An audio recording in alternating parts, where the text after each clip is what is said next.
ఒక చిన్న నీటి చుక్క లాంటి దాన్ని మనం అధ్యయనం చేస్తున్నాం. ఒక్కొక్క శ్లోకానికి భగవద్గీతలో ఒక్కొక్క వారం పూట చర్చ చేసుకోవచ్చు. కానీ మనం ఒక్క గంటలో ఒక అధ్యాయాన్ని పూర్తి చేసే ప్రయత్నం చేస్తున్నాం. సముద్రంలో నుంచి నీళ్లు తోడే ప్రయత్నం చేస్తున్నాం మనం.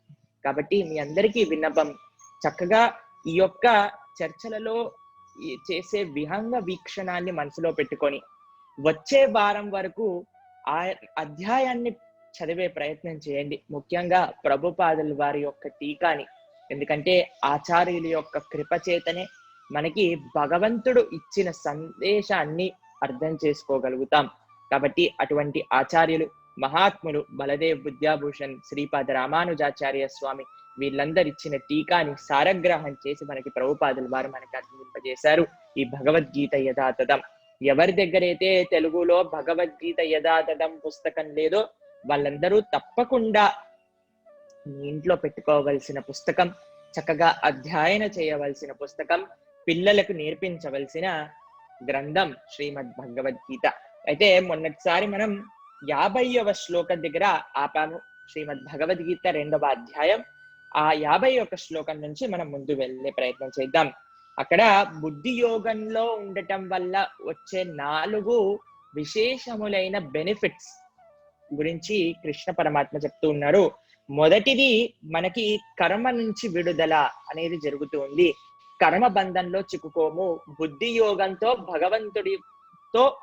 భగవంతుడు చెప్పినట్లు భగవంతుడి యొక్క ఇన్స్ట్రక్షన్స్, భగవంతుడు ఇచ్చిన ఏవైతే చర్యలు ఉన్నాయో వాటిని చేసినప్పుడు మనం కర్మ బంధనంలో చిక్కుకోము. రెండవ విషయం ఏంటి అంటే జన్మ మృత్యు సంసార చక్రం నుంచి విడుదల చెందుతుంది.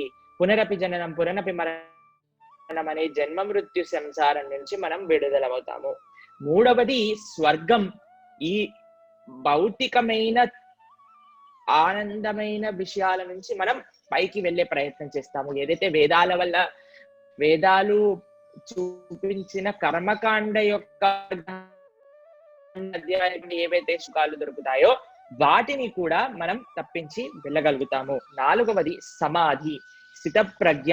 బుద్ధి చక్కటి నిశ్చలమైన వాతావరణంలో స్థితమవుతుంది. భగవంతుడు చెప్పినట్టు ఈ బుద్ధి యోగాన్ని మనం చక్కగా వ్యవహరించగలిగితే అని మనం ఈ శ్లోకాలను చూస్తాం. తర్వాత అన్నిటికంటే ఒక అద్భుతమైన ముఖ్యమైన విషయం గురించి మనం చూసే ప్రయత్నం చేద్దాం. 54 నుంచి 72వ శ్లోకాలలో స్థితప్రజ్ఞుడి గురించి చేసిన సంభాషణ. అర్జునుడు కృష్ణ పరమాత్మని ఈ విధంగా అడుగుతున్నాడు, అయ్యా బుద్ధి యోగంలో బుద్ధిని స్థితంగా పెట్టమన్నావు కదా, మరి బుద్ధిని స్థితంగా పెట్టిన స్థితప్రజ్ఞుడి యొక్క లక్షణములేంటి? స్థితప్రజ్ఞుడు ఎలా మాట్లాడుతాడు? ఎలా మాట్లాడటం అంటే స్థితప్రజ్ఞుడు ఈ లోకంలో ఉన్న వాటిని ఈ లోకంలో ఉండే వ్యవహారాల పట్ల ఎలా స్పందిస్తాడు? స్థితప్రజ్ఞుడు ఎలా కూర్చుంటాడు అంటే ఈ భౌతిక ప్రపంచంలో ఈ మాయలో ఎలా ఆయన స్థితం అవుతాడు? స్థితప్రజ్ఞుడు ఎలా నడుస్తాడు అంటే స్థితప్రజ్ఞత కలిగిన వ్యక్తి ఈ లోకంలో ఎలా నడుచుకుంటాడు, ఆయన యొక్క నడవడి ఎలా ఉంటుంది అనే విశేషాలను అర్జునుడు శ్రీకృష్ణ పరమాత్మ చేత అడగటం చేత శ్రీకృష్ణుడు 55వ శ్లోకంలో స్థితప్రజ్ఞుడికి ఉండే లక్షణాల గురించి తెలియజేస్తున్నారు. దాన్ని ఒకసారి మనం చూద్దాం. ఏం చెప్తున్నారంటే స్థితప్రజ్ఞుడు ఎవరైతే ఉన్నాడో ఆయన దగ్గరుండే భౌతిక ఇంద్రియ వాంఛలన్నిటినీ దూరంగా పెడతారట. తర్వాత ఆయన యొక్క మనస్సు నిశ్చలంగా ఉంటుంది.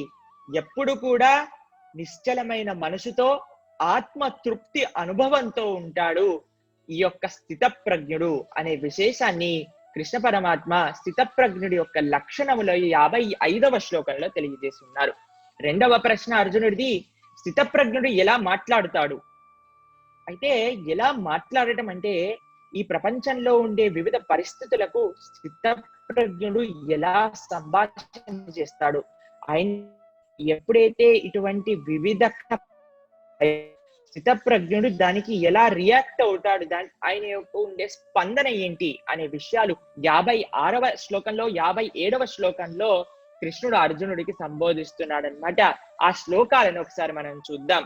ఇక్కడ ఎన్ని రకములైన వివిధ తాపములకు, ఆనందానికి, దుఃఖానికి, జయానికి, పరాజయానికి, కోపానికి, ఎటువంటి స్థితి కలిగినా సరే స్థితప్రజ్ఞుడు ఎప్పుడు కూడా నిశ్చల మనస్సుతో, ఎప్పుడు కూడా తన యొక్క ఆత్మ సంతులనని, తన యొక్క వాచ మాటలని ఎప్పుడు కూడా తప్పుదారిలో పంపియడు అనే విషయాన్ని శ్రీకృష్ణ పరమాత్మ ఇక్కడ 56వ శ్లోకం 57వ శ్లోకంలో తెలియజేస్తూ ఉన్నాడు.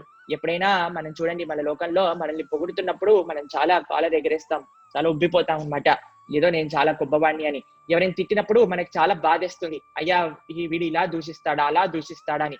ముందుగా ఏంటి అంటే, మన మనస్సు ఎటువంటి విధములైన విషయాల పట్ల మనం స్పందించాలి అనే విషయాన్ని మనం తెలుసుకోవాలన్నమాట. అనవసరమైన విషయాలని గురించి మనము ఎక్కువగా మాట్లాడవలసిన అవసరం లేదు. ఇది స్థితప్రజ్ఞుడి యొక్క లక్షణం కాదన్నమాట. మనకి మాట్లాడవలసి వచ్చినప్పుడు భగవంతుడి యొక్క విషయాలు మాట్లాడదాం. స్థితప్రజ్ఞుడు అసలు మాట్లాడడు అనవసరమైన విషయాల గురించి. ఆయన మాట్లాడితే కేవలం వేరే వాళ్ళని ఉద్ధరించే విషయాల గురించి మాట్లాడుతూ ఉంటారు.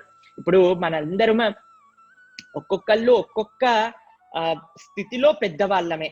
ఒకళ్ళు తండ్రి కావచ్చు, ఒకళ్ళు అమ్మమ్మ కావచ్చు, ఒకళ్ళు తాతమ్మ కావచ్చు, ఒకళ్ళు నాన్న కావచ్చు, ఒకళ్ళు సమాజానికి దారి చూపించే ఒక లీడర్ కావచ్చు. వాళ్ళందరూ మన యొక్క మాటలని ఎలా మనం మాట్లాడుతున్నాం అని 10 మంది మన చుట్టూ చూస్తూ ఉంటారన్నమాట. మన యొక్క మాటలు ఎంత మృదు స్వభావంగా ఉన్నాయి. ఎవరైనా మనల్ని దూషించినప్పుడు, ఏదైనా కఠిన పరిస్థితి మనకి వచ్చినప్పుడు మనం ఎలా మాట్లాడుతున్నాం, మనం ఎలా వేరే వాళ్ళతో సంభాషణ చేస్తున్నాం అనే విషయాలు మనం ఎప్పుడూ చాలా జాగ్రత్తగా ఆలోచించి పెట్టాలన్నమాట.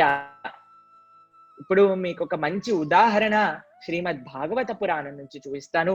శ్రీ ప్రహ్లాదుడు.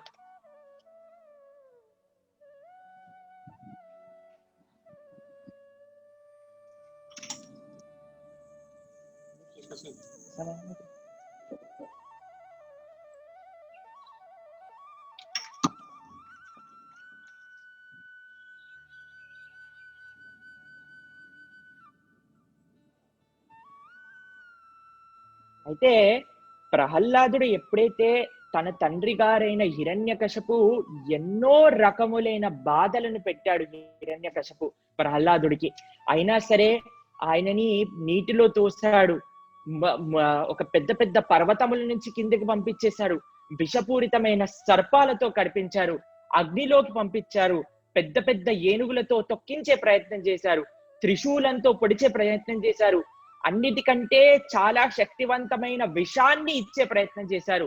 అయినా సరే ప్రహ్లాదుడు ఎప్పుడూ కూడా వాళ్ళ నాన్నగారి పట్ల దూషణ అనేది చేయలేదు. ఇది స్థితప్రజ్ఞుడు. ఎవరైతే భగవంతుడి యొక్క భక్తి మార్గంలో ఉంటాడో అటువంటి వాడు నేర్చుకోవలసిన వ్యవహరణ. మీరు చూడండి, హిరణ్యకశిపుకి ప్రహ్లాదుడు ఎప్పుడు కూడా దూషించలేదు. కానీ ఎప్పుడైతే నరసింహస్వామి హిరణ్యకశిపుడి యొక్క అంతం చేశాడో అప్పుడు, అయ్యా నీకేదైనా కోరిక కోరుకో అన్నప్పుడు, అయ్యా నా తండ్రిని క్షమించు అనే కోరికను నరసింహస్వామి ముందు చెప్పాడు మన ప్రహ్లాదుడు అన్నమాట. అది ఒక భక్తుడు, అది ఒక స్థితప్రజ్ఞుడి యొక్క లక్షణం. మన యొక్క వాక్కులు ముందుగా జీవితంలో అన్నిటికంటే ముఖ్యంగా మనం నేర్చుకోవాల్సిన విషయం, మన యొక్క వాక్కులని ఎప్పుడు కూడా అనవసరంగా వెచ్చించద్దు. మనల్ని ఒకళ్ళని దూషించడానికి, అనవసరమైన విషయాలు మాట్లాడడానికి, పాత విషయాలను తోడుతూ ముందుకు తేవడానికి, వేరే వాళ్ళ గురించి అనవసరమైన విషయాల గురించి మాట్లాడడానికి మన యొక్క వాక్కులని వాడుకోవద్దు. ఎవరైనా మనల్ని దూషించినా, మనల్ని పొగిడినా సమానంగా ఉందాం. ఎందుకంటే దూషించేవాడు కొన్ని రోజులు దూషిస్తాడు, తర్వాత వాడే పోతాడు. కాబట్టి ఇటువంటి విషయాలు ముందుగా మనం తెలుసుకోవాల్సింది, మన జిహ్వ, మన యొక్క వాక్కుని చక్కగా మంచి సంతులనలో పెట్టుకోవటం అనే విషయం. స్థితప్రజ్ఞుడి యొక్క వాక్కు, ఆయన యొక్క ఆచరణ ఈ విధంగా ఉంటుందట. మరి రెండవ విషయం, ఎలా ఆయన కూర్చుంటాడు అంటే స్థితప్రజ్ఞుడు ఈ యొక్క భౌతిక జగత్తులో ఈ ఇంద్రియ భోగాలు చుట్టూ ఇమిడీకృతమైన ఈ భౌతిక జగత్తులో ఎటువైపు చూసినా ఇంద్రియాలను విగత విషయాలు లాగేస్తూ ఉంటాయి.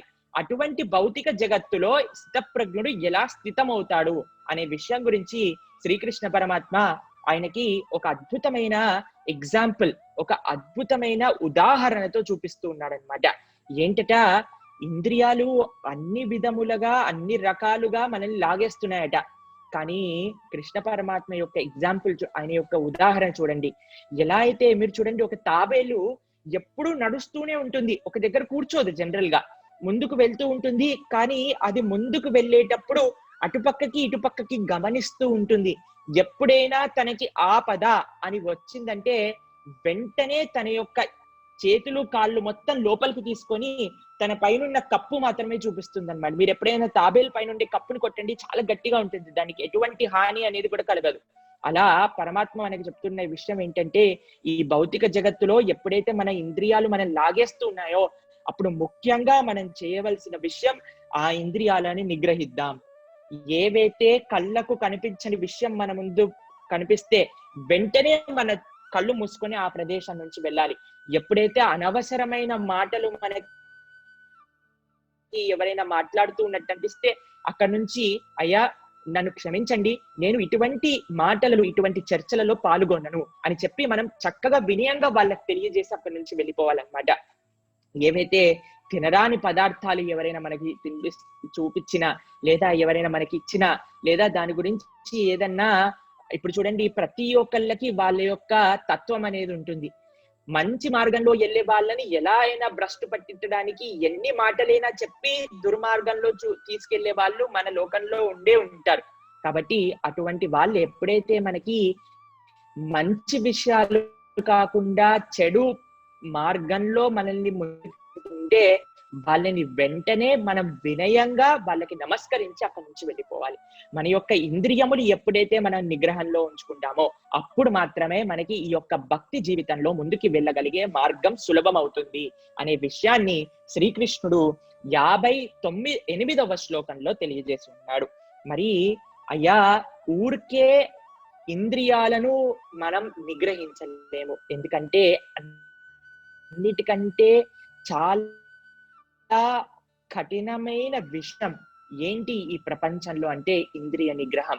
మరి ఈ ఇంద్రియ నిగ్రహాన్ని ఎలా చేయొచ్చు అంటే, ఎప్పుడైతే మనకి హయ్యర్ టేస్ట్, ఒక ఇంద్రియ సంతృప్తి కంటే ఒక పెద్ద ఆనందం, ఒక విలువైనమైన ఆనందం, విషయ వినివర్ధతే నిరాహారస్య దేహినాం రసవర్జ్యం రసోప్యస్య పరం దృష్ట్వా నివర్తతే అని కృష్ణ పరమాత్మ ఇక్కడ చేస్తున్నాడు. పరం దృష్ట్వా, ఎప్పుడైతే మీరు చూడండి చిన్న పిల్లవాళ్ళు చిన్న చిన్న బొమ్మలతో, నేను చిన్నప్పుడు నాకు గుర్తుండే, మీ అందరికీ తెలుసు, చిన్న పిల్లవాళ్ళు ఒక కీ టాయ్ అనేది ఆడేవాళ్ళు. ఒక చిన్న బొమ్మ ఉంటుంది, దాని వెనకాల ఇలా తాళం చేయి తిప్పితే అది కొద్దిసేపటి వరకు ఇలా ఇలా ఇలా ఇలా ఆడుతూ ఉంటుంది, తర్వాత అది ఆగిపోతుంది అనమాట. అది చిన్న పిల్లలు ఆడుకునే ఆట. కానీ మేము ఎప్పుడైతే పెరుగుతూ వచ్చామో అప్పుడు టీవీలో ఒక బేబ్లేడ్ అని ఒకటి వచ్చేదన్నమాట.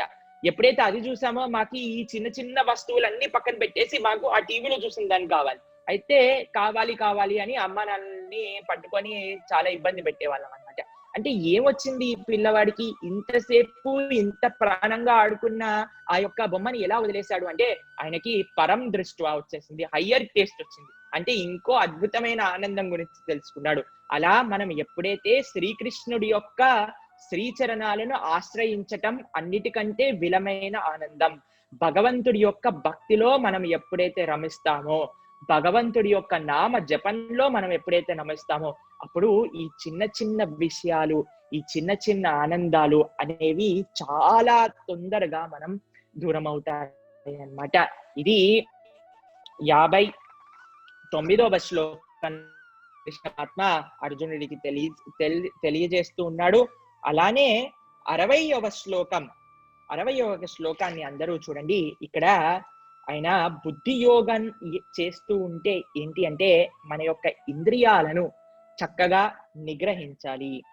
ఎప్పుడైతే మనకి చక్కటి డిస్క్రిమినేషన్ పవర్, మన యొక్క బుద్ధిని ఉపయోగించి ఏది చెడు ఏది మంచిది అని తెలుసుకుంటూ మనం ఎప్పుడైతే ముందుకు వెళ్తుంటామో అప్పుడు కూడా మన బుద్ధిని, మన యొక్క ఇంటెలిజెన్స్, మన యొక్క తెలివితేటలని ఎలా అయితే ఒక చిన్న ఎండిపోయిన ఆకుని గాలి ఎలా అయితే తీసుకెళ్ళిపోతుందో, అలా మన యొక్క బుద్ధి కూడా విచలితం అయిపోతూ ఉంటుందన్నమాట.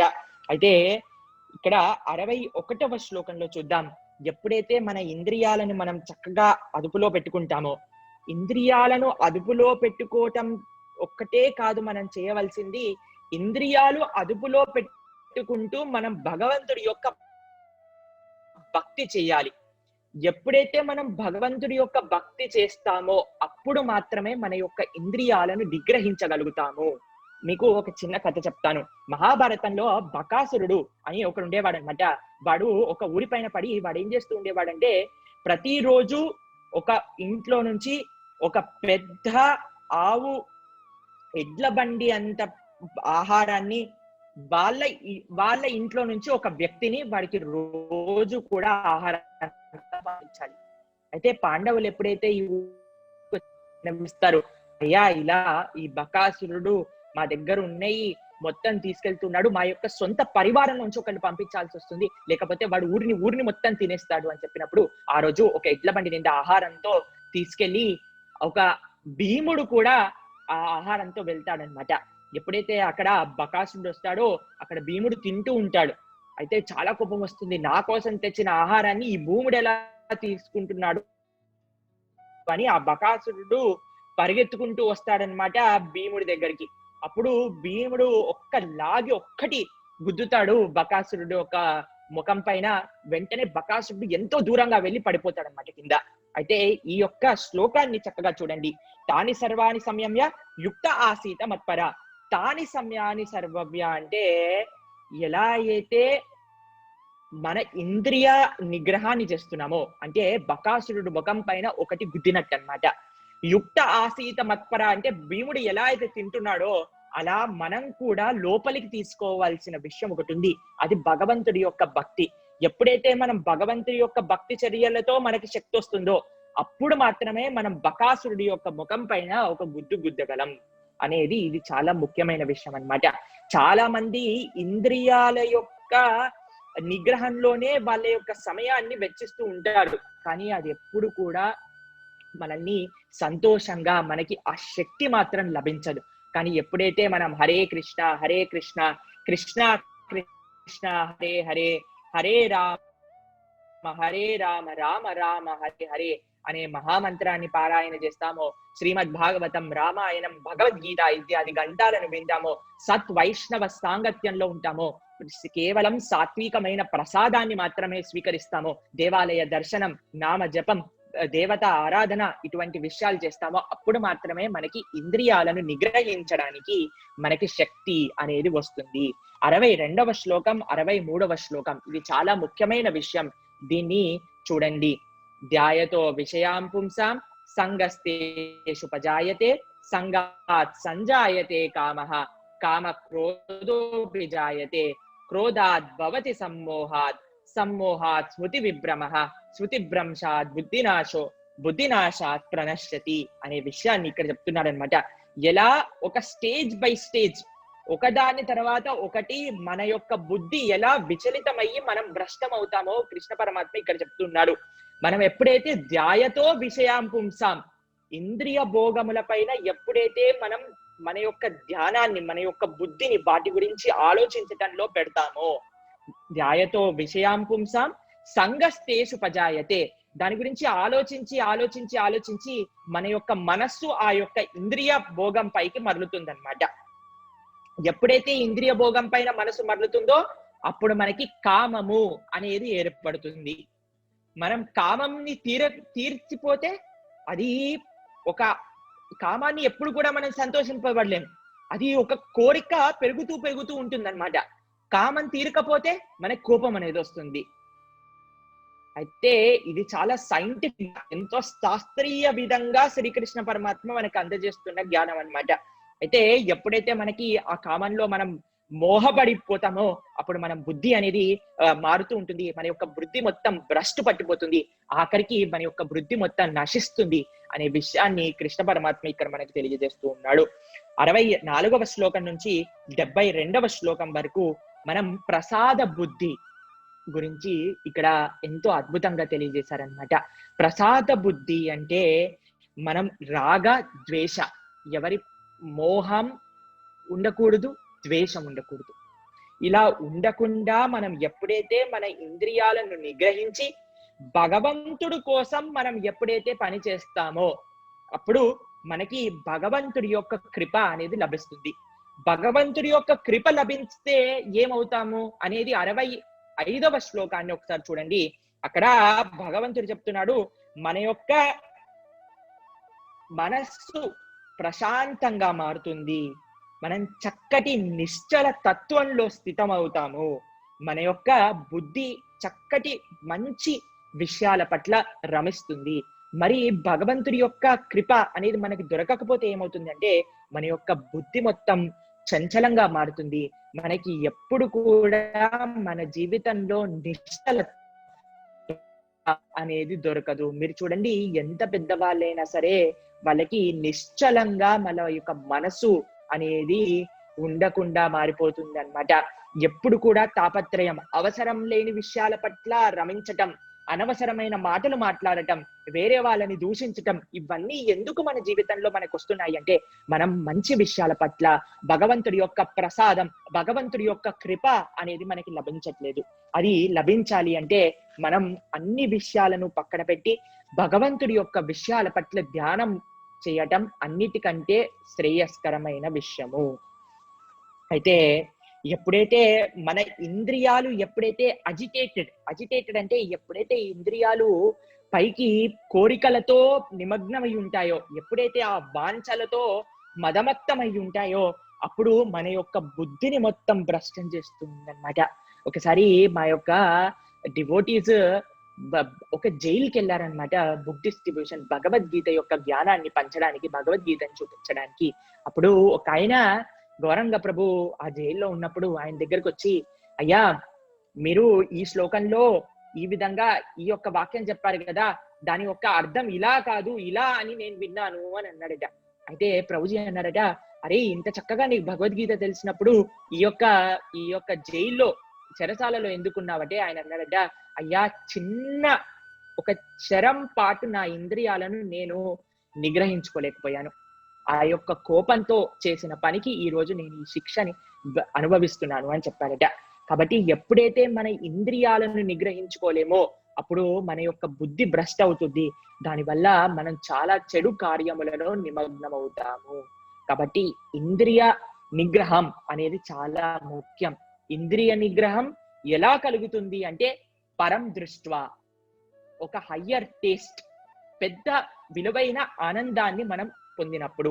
ఆ ఆనందాన్ని ఎలా పొందగలుగుతామంటే భగవంతుడి యొక్క భక్తిలో మనం ఎప్పుడైతే నిమగ్నం అవుతామో, భగవంతుడి యొక్క సేవ, వైష్ణవుల యొక్క సేవ, ఆధ్యాత్మిక కార్యక్రమములు ఎప్పుడైతే మనం చేస్తామో అప్పుడు మనకి అనేది వస్తుంది అనేది విషయం చెప్తున్నారనమాట. అయితే 69వ శ్లోకంలో చూడండి, యాని సా సర్వభూతాని తస్యాం జాగృతి సంయమి యస్యా జాగృతి భూతాని సాని సా పశ్చతో మునేహే. ఇక్కడ స్థిత ప్రజ్ఞుడట, ఆయనకి ఒకటి రాత్రి ఒకటి చీకటి, ఒకటి రాత్రి ఒకటి వెలుగు అట. ఏంటంటే స్థిత ప్రజ్ఞుడు అనేవాడు ఎప్పుడు కూడా భగవంతుడి యొక్క భక్తి అనే విషయాలలో రమిస్తూ ఉంటాడు. కాబట్టి ఆయన జాగృతి అవస్థలో ఎంతో ఆనందాన్ని పొందుతూ ఉంటారన్నమాట. కానీ భౌతికవాదులు కూడా చాలా మేలుకుగలుగుతూ ఉన్నారట. ఏ విషయంలో భౌతికవాదులు మేలుకొగుతూ ఉన్నారట అంటే ఇంద్రియ భోగాల యొక్క విషయాలలో భౌతికవాదాలు మేలుకొని ఉన్నారట. వాళ్ళ ఏదైతే ఆనందాన్ని పొందుతున్నారో, భౌతికవాదులు ఇంద్రియ తృప్తిలో ఏదైతే ఆనందాన్ని పొందుతున్నారో అక్కడ స్థితప్రజ్ఞుడు అనేవాడు నిద్రపోయి ఉన్నాడట. ఆ విషయంలో స్థితప్రజ్ఞుడికి ఎటువంటి అనుభవం, ఎటువంటి ఇంట్రెస్ట్, ఎటువంటి ఆసక్తి అనేది లేదు అనే విషయాన్ని తెలియజేస్తున్నారు. అంటే మనం ఇక్కడ నేర్చుకోవాల్సింది, ఎప్పుడైతే మనం మంచి మార్గంలో ముందుకెళ్దామని అనుకుంటున్నామో, ఎప్పుడైతే మనం మంచి పనులు, మంచి కార్యములు, మన యొక్క బుద్ధిని స్థితంగా పెట్టుకోవాలనుకుంటున్నామో అప్పుడు ఇంద్రియ భోగములు, స్త్రీ సంగి సంగ, ఎవరైతే స్త్రీల యొక్క సంగి అటువంటి వాళ్ళు ఉంటారో అటువంటి వాళ్ళ యొక్క సాంగత్యం, అంటే స్త్రీ సంగి సంగ అంటే మనం సినిమాలు, సీరియళ్ళు ఏవైతే మనకి నిరంతరం చెడు విషయాల గురించి బోధిస్తూ ఉంటాయో అటువంటి వాళ్ళ గురించి పక్కన పెట్టి, అటువంటి విషయాలు పక్కన పెట్టి, కేవలం ఇంద్రియ భోగం గురించి మాత్రమే మాట్లాడే వాళ్ళ విషయం గురించి పక్కన పెట్టి, చక్కగా మంచి మాట్లాడే వాళ్ళ యొక్క సాంగత్యంలో మంచి పనులు చేస్తూ ఉండాలి అనే విషయాన్ని ఇక్కడ చెప్తూ ఉన్నారు అన్నమాట. 70వ శ్లోకంలో స్థితప్రజ్ఞుడు, ఎప్పుడైతే మనం ఆ స్థిత ప్రజ్ఞ స్థితికి చేరుకుంటామో అప్పుడు మనకి ఎటువంటి చంచలమైన మన యొక్క ఇంద్రియాలు ఏవైతే వాంఛలను మనకు అటువంటి వాటి నుంచి చెదరకుండా నిశ్చలంగా మన మనస్సు ఉంటుంది. ఎటువంటి విధంగా అంటే సముద్రంలో పెద్ద పెద్ద నదులు వచ్చి కలుస్తూ ఉంటాయి, కానీ మీరు చూడండి సముద్రం ఎప్పుడూ అచలంగా చక్కగా నిశ్చలంగా ఉంటుంది. అలానే మన లోపల ఎటువంటి కోరికలు వచ్చినా సరే మనం ఎప్పుడైతే భగవంతుడి యొక్క భక్తి కార్యములలో నిమగ్నమై ఉంటామో, సేవలో నిమగ్నమై ఉంటామో, ఎవరు ఎటువంటి విషయాలు మాట్లాడినా, ఎవరు ఎటువంటి పరిస్థితులు మన చుట్టూ క్రియేట్ చేసినా మనం కూడా నిశ్చలంగా భగవంతుడి యొక్క సేవలో రమిస్తాము అనే విషయాన్ని ఇక్కడ కృష్ణ పరమాత్మ తెలియజేస్తూ ఉన్నారనమాట. మనకి బాధపడడానికి ముఖ్యమైన విషయం కారణం ఏంటి అంటే మన యొక్క మనస్సు చంచలంగా ఉంది. మనం ప్రతి వాడు అన్న ప్రతి మాటకి మన యొక్క మనసుని అక్కడ పెట్టి మనం బాధపడటం, కోపాన్ని తెచ్చుకోవటం, వాళ్ళ పట్ల ద్వేషాన్ని పెంచుకోవటం, ఇటువంటి కార్యములు చేస్తే మనం ఎప్పుడు కూడా ఈ సరళమైన భగవత్ తత్వాన్ని అర్థం చేసుకోలేము. కాబట్టి ఈ విషయాన్ని మనసులో పెట్టుకోండి. నిశ్చలంగా ఉండటం, ఎందుకంటే ఎవరు ఎటువంటి విధంగా దూషించినా మనం ఎప్పటి వరకు మంచి మార్గంలో భగవంతుడి యొక్క సేవలో ఉంటే అప్పటి వరకు మనకి కలిగే ఆపద అంటూ ఏమీ లేదు అనే విషయాన్ని మనం తెలుసుకున్నాం. కాబట్టి 71వ శ్లోకంలో స్థితప్రజ్ఞుడు తన యొక్క ఇంద్రియ భోగములన్నిటినీ విడిచేస్తాడు. తన యొక్క డిజైర్స్ అంటే కోరికలు, ఎటువంటి కోరికలు అంటే భౌతిక ప్రపంచానికి స్థితమైన కోరికలన్నీ పక్కన పెట్టి కేవలం మన శరీరాన్ని నిలబెట్టుకోవడానికి మాత్రమే ఎంతవరకు కావాలంటే అంతవరకు మాత్రమే దాన్ని ఆర్జిస్తూ చక్కగా తన పైన ఉండే అహంకారాన్ని మొత్తం విడిచి ఎవరైతే ఉంటారో అటువంటి వాళ్ళకి మాత్రమే నిజమైన నిశ్చల ప్రశాంతమైన స్వభావం కలుగుతుంది అని కృష్ణుడు తెలియజేస్తూ ఉన్నాడనమాట. 72వ శ్లోకం చివరి శ్లోకంలో అటువంటి స్థితప్రజ్ఞుడు ఎవరైతే చేరుకుంటారో వాళ్ళకి భగవంతుడి యొక్క దివ్య లోకాన్ని చేరుతారు అనే విషయాన్ని కృష్ణుడు చెప్తూ 2వ అధ్యాయాన్ని ముగిస్తూ 3వ అధ్యాయం కర్మయోగం ని మనం ప్రారంభించుకుంటున్నాము. భగవంతుడి యొక్క ఆశీస్సులతో, భగవంతుడి యొక్క కృపతో ఈ యొక్క అధ్యాయాన్ని మనం చర్చ చేసుకునే ప్రయత్నం చేద్దాం. 1-2వ శ్లోకంలో భగవంతుడు అన్నాడు, అయ్యా బుద్ధిని ఉపయోగించి ఆ యొక్క చెడు ప్రవృత్తులన్నిటినీ పక్కన పెట్టి, దుష్టమైన కార్యములైనా పక్కన పెట్టి సత్కర్మను ఆచరించు అని చెప్పగానే అర్జునుడికి ఒక ప్రశ్న వచ్చిందనమాట. అయ్యా మరి ఈ యొక్క కౌరవులలో ఉండే వాళ్ళందరినీ కూడా నేను సంహరించకుండా, ఎందుకంటే సంహరించటం తప్పు కార్యం కాబట్టి సంహరించకుండా నేను యోగిని అవుతే మంచిదా అనే విషయాన్ని ఇక్కడ అడుగుతున్నాడు. అయ్యా త్యాగించటం మంచిదా, కర్మ మంచిదా అనే విషయాన్ని 3-9 నిష్కామ కర్మయోగం మంచిది అర్జునుడికి అని కృష్ణ పరమాత్మ ఆదేశిస్తూ ఉన్నాడనమాట. 10-16వ శ్లోకం వరకు కర్మకాండ నుంచి కర్మయోగానికి మనం ఎలా ఎదగాలి అనే విషయాల గురించి తెలియజేస్తూ ఉంది భగవద్గీత. 17వ శ్లోకం నుంచి 35వ శ్లోకం వరకు నిష్కామ కర్మయోగాన్ని ఒక మంచి ఆచరణగా, మంచి ఆదర్శంగా మనము ఉండడానికి ఆచరించి చూపాలి అనే విషయాన్ని తెలియజేస్తూ ఉన్నాడు మన శ్రీకృష్ణ పరమాత్మ. 36వ శ్లోకం నుంచి 43వ శ్లోకం వరకు ఈ ప్రపంచంలో అన్నిటికంటే పెద్ద మనకి అన్నిటికంటే హానికరమైన శత్రువు ఏంటి అంటే కామం, లస్ట్ అంటారనమాట. ఆ యొక్క కామాన్ని ఎలా జయించగలము అనే విషయాన్ని కృష్ణ పరమాత్మ ఇక్కడ మనం 3వ అధ్యాయమైన కర్మయోగంలో మనకి తెలియజేస్తూ ఉన్నాడనమాట. అయితే త్యాగం అనేది అన్నిటికంటే శ్రేయస్కరమైన విషయం కాదు అని ఇక్కడ అర్జునుడికి తెలియజేస్తూ ఉన్నాడు. కర్మ ఎప్పుడైతే మనము ఆచరించవలసిన కర్మ మనం ఎప్పుడైతే ఆ కర్మని ఆచరించటం ద్వారా మనకి జరిగే శుద్ధీకరణ ఎప్పుడైతే మనకి జరుగుతుందో ఆ శుద్ధీకరణ ద్వారా మనకి జ్ఞానము అనేది లభిస్తూ ఉంది అన్నమాట. కాబట్టి అందరూ కూడా తమ యొక్క జీవితాన్ని త్యజించాలి అని భగవద్గీత ఎప్పుడూ చెప్పదు. భగవద్గీత ఇచ్చే అద్భుతమైన సందేశం ముందు ఈ యొక్క చాప్టర్, ఈ యొక్క అధ్యాయంలో మనం చూస్తూ ఉంటాం అన్నమాట. 3 నుంచి 9వ శ్లోకంలో నిష్కామ కర్మయోగం గురించి భగవంతుడు తెలియజేస్తూ ఉన్నాడు. ఇక్కడ ఎలా నిష్కామ కర్మయోగం అంటే ఏంటి అంటే, ముందు మనం కర్మకాండ కర్మయోగం అనేది ఏంటి అనే విషయాల గురించి తెలుసుకుంటూ ఉండాలి అన్నమాట. ఇక్కడ అయితే ఎప్పుడైతే 5వ శ్లోకాన్ని ఒకసారి చూద్దాం. ఎప్పుడైతే మనం ఒక క్షణం కూడా, ఇక్కడ కృష్ణుడు చెప్తున్నాడు, ఒక క్షణం కూడా మనం ఎటువంటి కార్యములు చెయ్యకుండా ఉండలేము అనే విషయాన్ని తెలియజేస్తూ ఉన్నాడు అనమాట. ఎప్పుడు ఏదో ఒకటి చేస్తూ ఉండే స్వభావం ఈ జీవుడికి ఉంటే మరి ఏమీ చేయకుండా అన్నిటినీ త్యాగం అనేది ఎలా చేస్తాము? అయితే ఎవరు అన్నిటినీ త్యాగం చేసేవాడు గురించి చెప్తూ ఉన్నాడు 6వ శ్లోకంలో. మిథ్యాచార అని పిలుస్తూ ఉన్నాడు అనమాట శ్రీకృష్ణ పరమాత్మ. మిథ్యాచార అంటే పైకి అన్ని వదిలేసినట్టు ఉంటాడు వాడు, కానీ మనస్సుతో ఇంద్రియాల యొక్క భోగాన్ని అనుభవిస్తూ ఉంటాడు. ఇటువంటి వాడిని మిథ్యాచారి అని పరమాత్మ పిలుస్తూ ఉన్నాడు అనమాట. కాబట్టి మిథ్యాచారం చేయకూడదు. ఇటువంటి మిథ్యాచారాన్ని మనకి ఆచరణలోకి తేకూడదు అని కృష్ణుడు ఇక్కడ చెప్తూ ఉన్నాడు. మరి 7వ శ్లోకంలో చూద్దాం.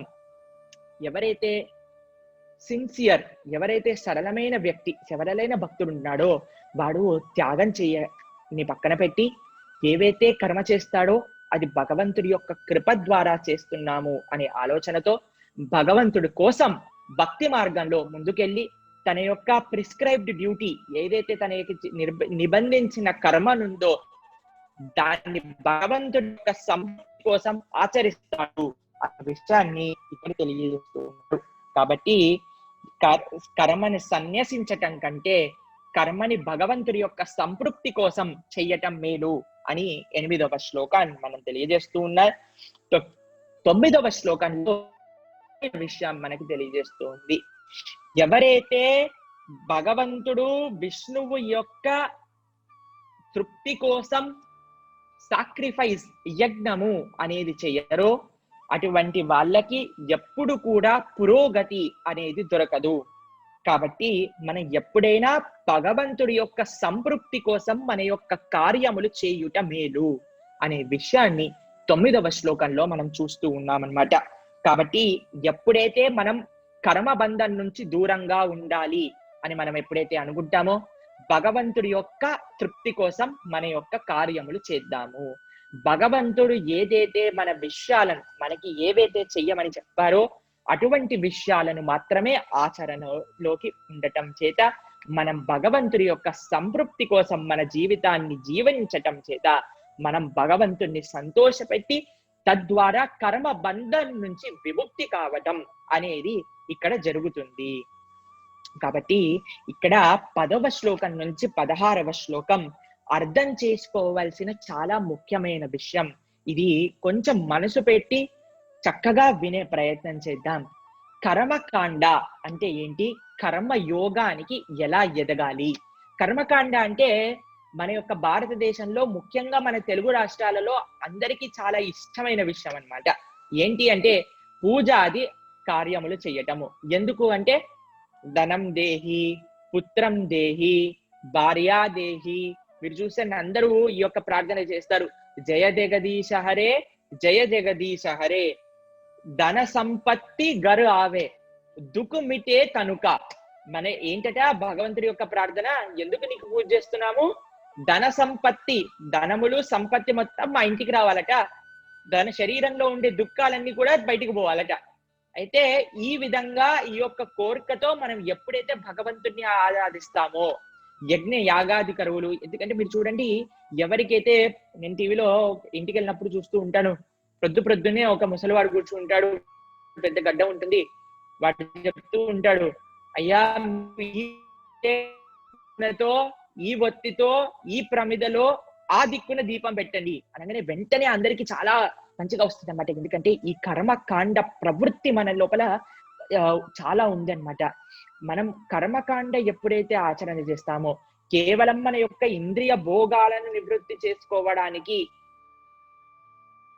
మన యొక్క కోరికలను వాంఛలను తీర్చుకోవడానికి మనం ఎప్పుడైతే భగవంతుడి యొక్క ఆరాధన, భగవంతుణ్ణి అవలంబంగా, అంటే భగవంతుణ్ణి ఒక సేవకుడుగా వాడుకుంటూ మన యొక్క ఇంద్రియ తృప్తి విషయాలు మనం ముందుకు సాగుతామో, అటువంటి విధానాన్ని కర్మకాండ అని పిలుస్తూ ఉంటారనమాట. కాబట్టి ఈ కర్మకాండ ప్రవృత్తి, ఈ కర్మకాండ ప్రవృత్తిలో వచ్చే వివిధ అంశాలు ఏంటి అంటే, బహుదేవత ఆరాధన.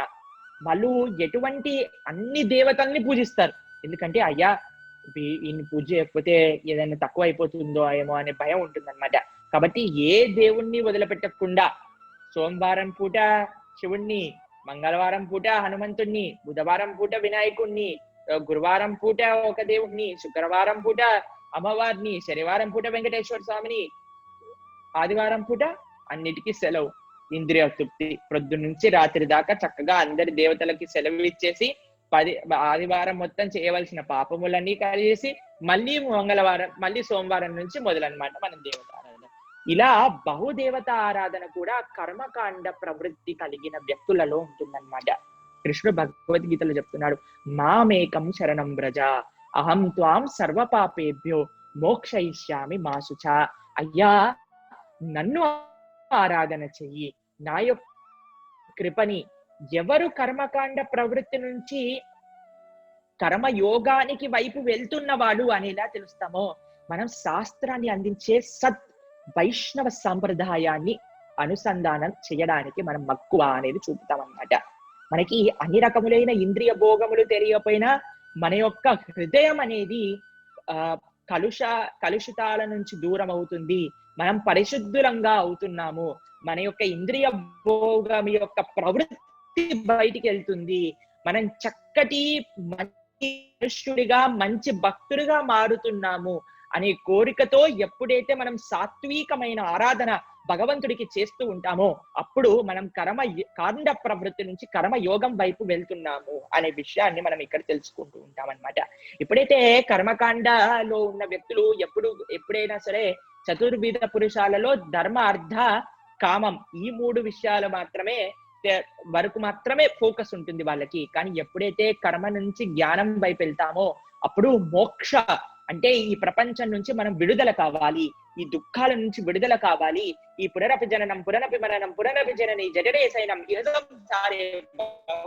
సారే కృపయా పారే పాహిమురారే. అయ్యా నాకు ఈ భౌతిక సంసారం నుంచి నన్ను విడుదల చేసే, ఈ యొక్క దుఃఖాలు నేను భరించలేను అనే ప్రవృత్తి జ్ఞానులకు ఉంటుందన్నమాట. ఈ యొక్క జ్ఞానులు ఎక్కడికి వెళ్తారు అంటే బ్రహ్మంలో వాళ్ళు విలీనమవుతారు, బ్రహ్మ జ్యోతిలో విలీనమవుతారు. కానీ ఈ బ్రహ్మ జ్యోతిలో విలీనం అవటం కూడా మనకి సంతోషాన్ని చేయదన్నమాట. ఎందుకంటే 5వ శ్లోకంలో మనం చూసాం, మనం కూడా ఎప్పుడైనా సరే ఏ కర్మ కూడా చెయ్యకుండా ఒక్క క్షణం చేపు కూడా మనం ఉండలేము, మన యొక్క స్వభావం అటువంటిది. కాబట్టి బ్రహ్మజ్యోతిలో ఎవరైతే విలీనమైనా వాళ్ళు కూడా మళ్ళీ ఈ లోకానికి రావాల్సిందే. ఆ బ్రహ్మ భువనాలోక పునరావృత్తినో అర్జున కౌంతేయ పునర్జన్మ న విద్యతే. ఎప్పుడైతే మనం భగవంతుడి యొక్క భక్తి చేస్తూ భగవంతుడి యొక్క ధామాన్ని చేరుకుంటామో, అప్పుడు మాత్రమే మనకి నిజమైన స్వాంతన. ఎందుకంటే భగవంతుడి యొక్క ధామాన్ని మనం ఎప్పుడైతే చేరుకుంటామో, అక్కడ మనకి నిరంతర శాశ్వత భగవంతుడి యొక్క ఆనందపూరితమైన సేవ అనేది లభిస్తుంది. మనం చూసాము, మనము ఆత్మ స్వభావులం. మనం ఆత్మతత్వం గురించి 2వ అధ్యాయంలో చేశాం. మనము విశ్లేషంగా ఆత్మతత్వం గురించి కలియుగ ధర్మం 2వ భాగంలో చర్చ చేసుకొని ఉన్నాము అనే విషయాన్ని మీ అందరికీ తెలియజేశాను. ఎవరైతే ఆ కలియుగ భాగం 2వ భాగంలో ఉండే ఆత్మతత్వ విశ్లేషణ వినలేదో వాళ్ళు తప్పకుండా ఆ యొక్క ఆ యొక్క ఆత్మతత్వ విశ్లేషణ దాని యొక్క లింక్ ఈ కింద మనం చాట్ బాక్స్ లో పంపిస్తాము. దాన్ని తప్పకుండా విశేషంగా ఆత్మతత్వం గురించి తెలియజేశాడు భగవద్గీతలో భగవంతుడు 2వ అధ్యాయంలోనే. ఎప్పటి వరకైతే మనం ఆత్మతత్వం గురించి తెలుసుకోమో అప్పటి వరకు మనం ఈ ఇంద్రియ సుఖాలను పక్కన పెట్టాలి. ఈ భౌతిక విషయాలు కూడా లేవు. మనం మన యొక్క ఇల్లు, మన యొక్క శాశ్వత సన్నిధి భగవంతుడి యొక్క దివ్యధామమైన శ్రీ వైకుంఠంలో. భగవంతుడు శ్రీ శ్రీ రాధాకృష్ణులు మన యొక్క శాశ్వత తల్లిదండ్రులు. వాళ్ళ యొక్క సేవ కోసం మనము మన యొక్క జీవితాన్ని ముందుకు తీసుకెళ్ళాలి అనే నిగూఢమైన తత్వములు మనకి అర్థం కావన్నమాట. కాబట్టి ఈ ఆత్మతత్వంలో మనం తెలుసుకుంది మన ఆత్మ యొక్క స్వభావం నిరంతర పరిచర్య. ఎవరి పరిచర్య అంటే భగవంతుడి యొక్క సేవ. పరిచారక భృత్య భృత్య భృత్యస్య భృత్య ఇది మాం స్మరలోకనాథ అని కులశేఖరాలు వాళ్ళు చెప్తూ ఉంటారు అన్నమాట. అయ్యా, మీ యొక్క సేవకుడి యొక్క సేవకుడి యొక్క సేవకుడి యొక్క సేవకుడిగా నీ యొక్క సేవ చేసే అవకాశాన్ని నాకు ప్రదానించు తండ్రి అని ప్రార్థన చేస్తూ ఉన్నారు మన యొక్క ఆచార్యులు. కాబట్టి ఆ యోగులు ఎల్లే బ్రహ్మ నిర్వాణ స్థితిని కూడా మన సంతోషాన్ని కలిగింపజేయదు. మరి ఎక్కడికి వెళ్ళాలయ్యా? మనకి ఏది సంతోషాన్ని చేస్తుంది అంటే మనం ఎప్పుడైతే భక్తి మార్గంలోకి వస్తామో మన యొక్క సకలమైన ఇంద్రియములతో చూపులతో శ్రీనాథు వర్ణించు జివ్వ జివ్వ సురరక్షకుని జూచు చుట్కులు చుట్కులు శేషసాయికి మొక్కు శిరము శిరము చక్రహస్తుని పకటించు చదువు చదువు కుంభినీదవు చెప్పరు గురుడు గురుడు తండ్రి హరిజేరమని అడిది తండ్రి తండ్రి. ఎలా అయితే మన యొక్క అన్ని ఆచార్యుల యొక్క అన్ని భక్తుల యొక్క చరిత్రలో మనం చూస్తూ ఉంటామో, కళ్ళతో భగవంతుడి యొక్క శ్రీ విగ్రహాలను చూడటం, చేతులతో శ్రీ విగ్రహారాధన చేయటం, మన యొక్క శిరస్సుతో భగవంతుడి ముందు భక్తితో కైమూర్చటం, మన యొక్క కాళ్ళతో భగవంతుడి యొక్క మందిరాన్ని ప్రదక్షిణ చేయటం, మన యొక్క మన యొక్క జివ్వతో భగవంతుడి యొక్క నామ సంకీర్తన నామజపం భగవంతుడి యొక్క విషయాలు చర్చించటం, మన యొక్క చెవులతో భగవంతుడి యొక్క విషయాలు వినటం, ఇలా అన్ని ఇంద్రియాలను పరిపూర్ణంగా నిమగ్నం చేసి భగవంతుడి యొక్క సేవ ఎప్పుడైతే చేస్తూ మనం భగవంతుడి యొక్క దివ్యధామమైన గోలోక బృందావనాన్ని చేరుకుంటామో అప్పుడు మాత్రమే మనం శాశ్వతమైన ఆనందాన్ని పొందుతాము. కాబట్టి మన శాస్త్రం కర్మ, అకర్మ, వికర్మ అనే 3 విషయాలు తెలియజేస్తుంది అన్నమాట.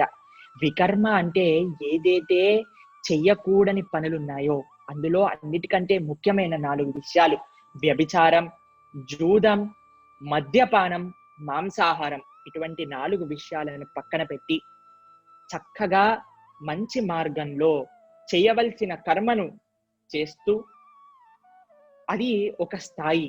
కానీ దానికంటే మించిన స్థాయి అకర్మ. ఎటువంటి కర్మబంధాలను కూడా తొలగకుండా చక్కటి భగవంతుడి యొక్క దివ్య అనుభూతిలో, భగవంతుడి యొక్క సేవలో అనుభూతిలో ఉండే స్థానం భక్తుడి యొక్క స్థానం అన్నమాట.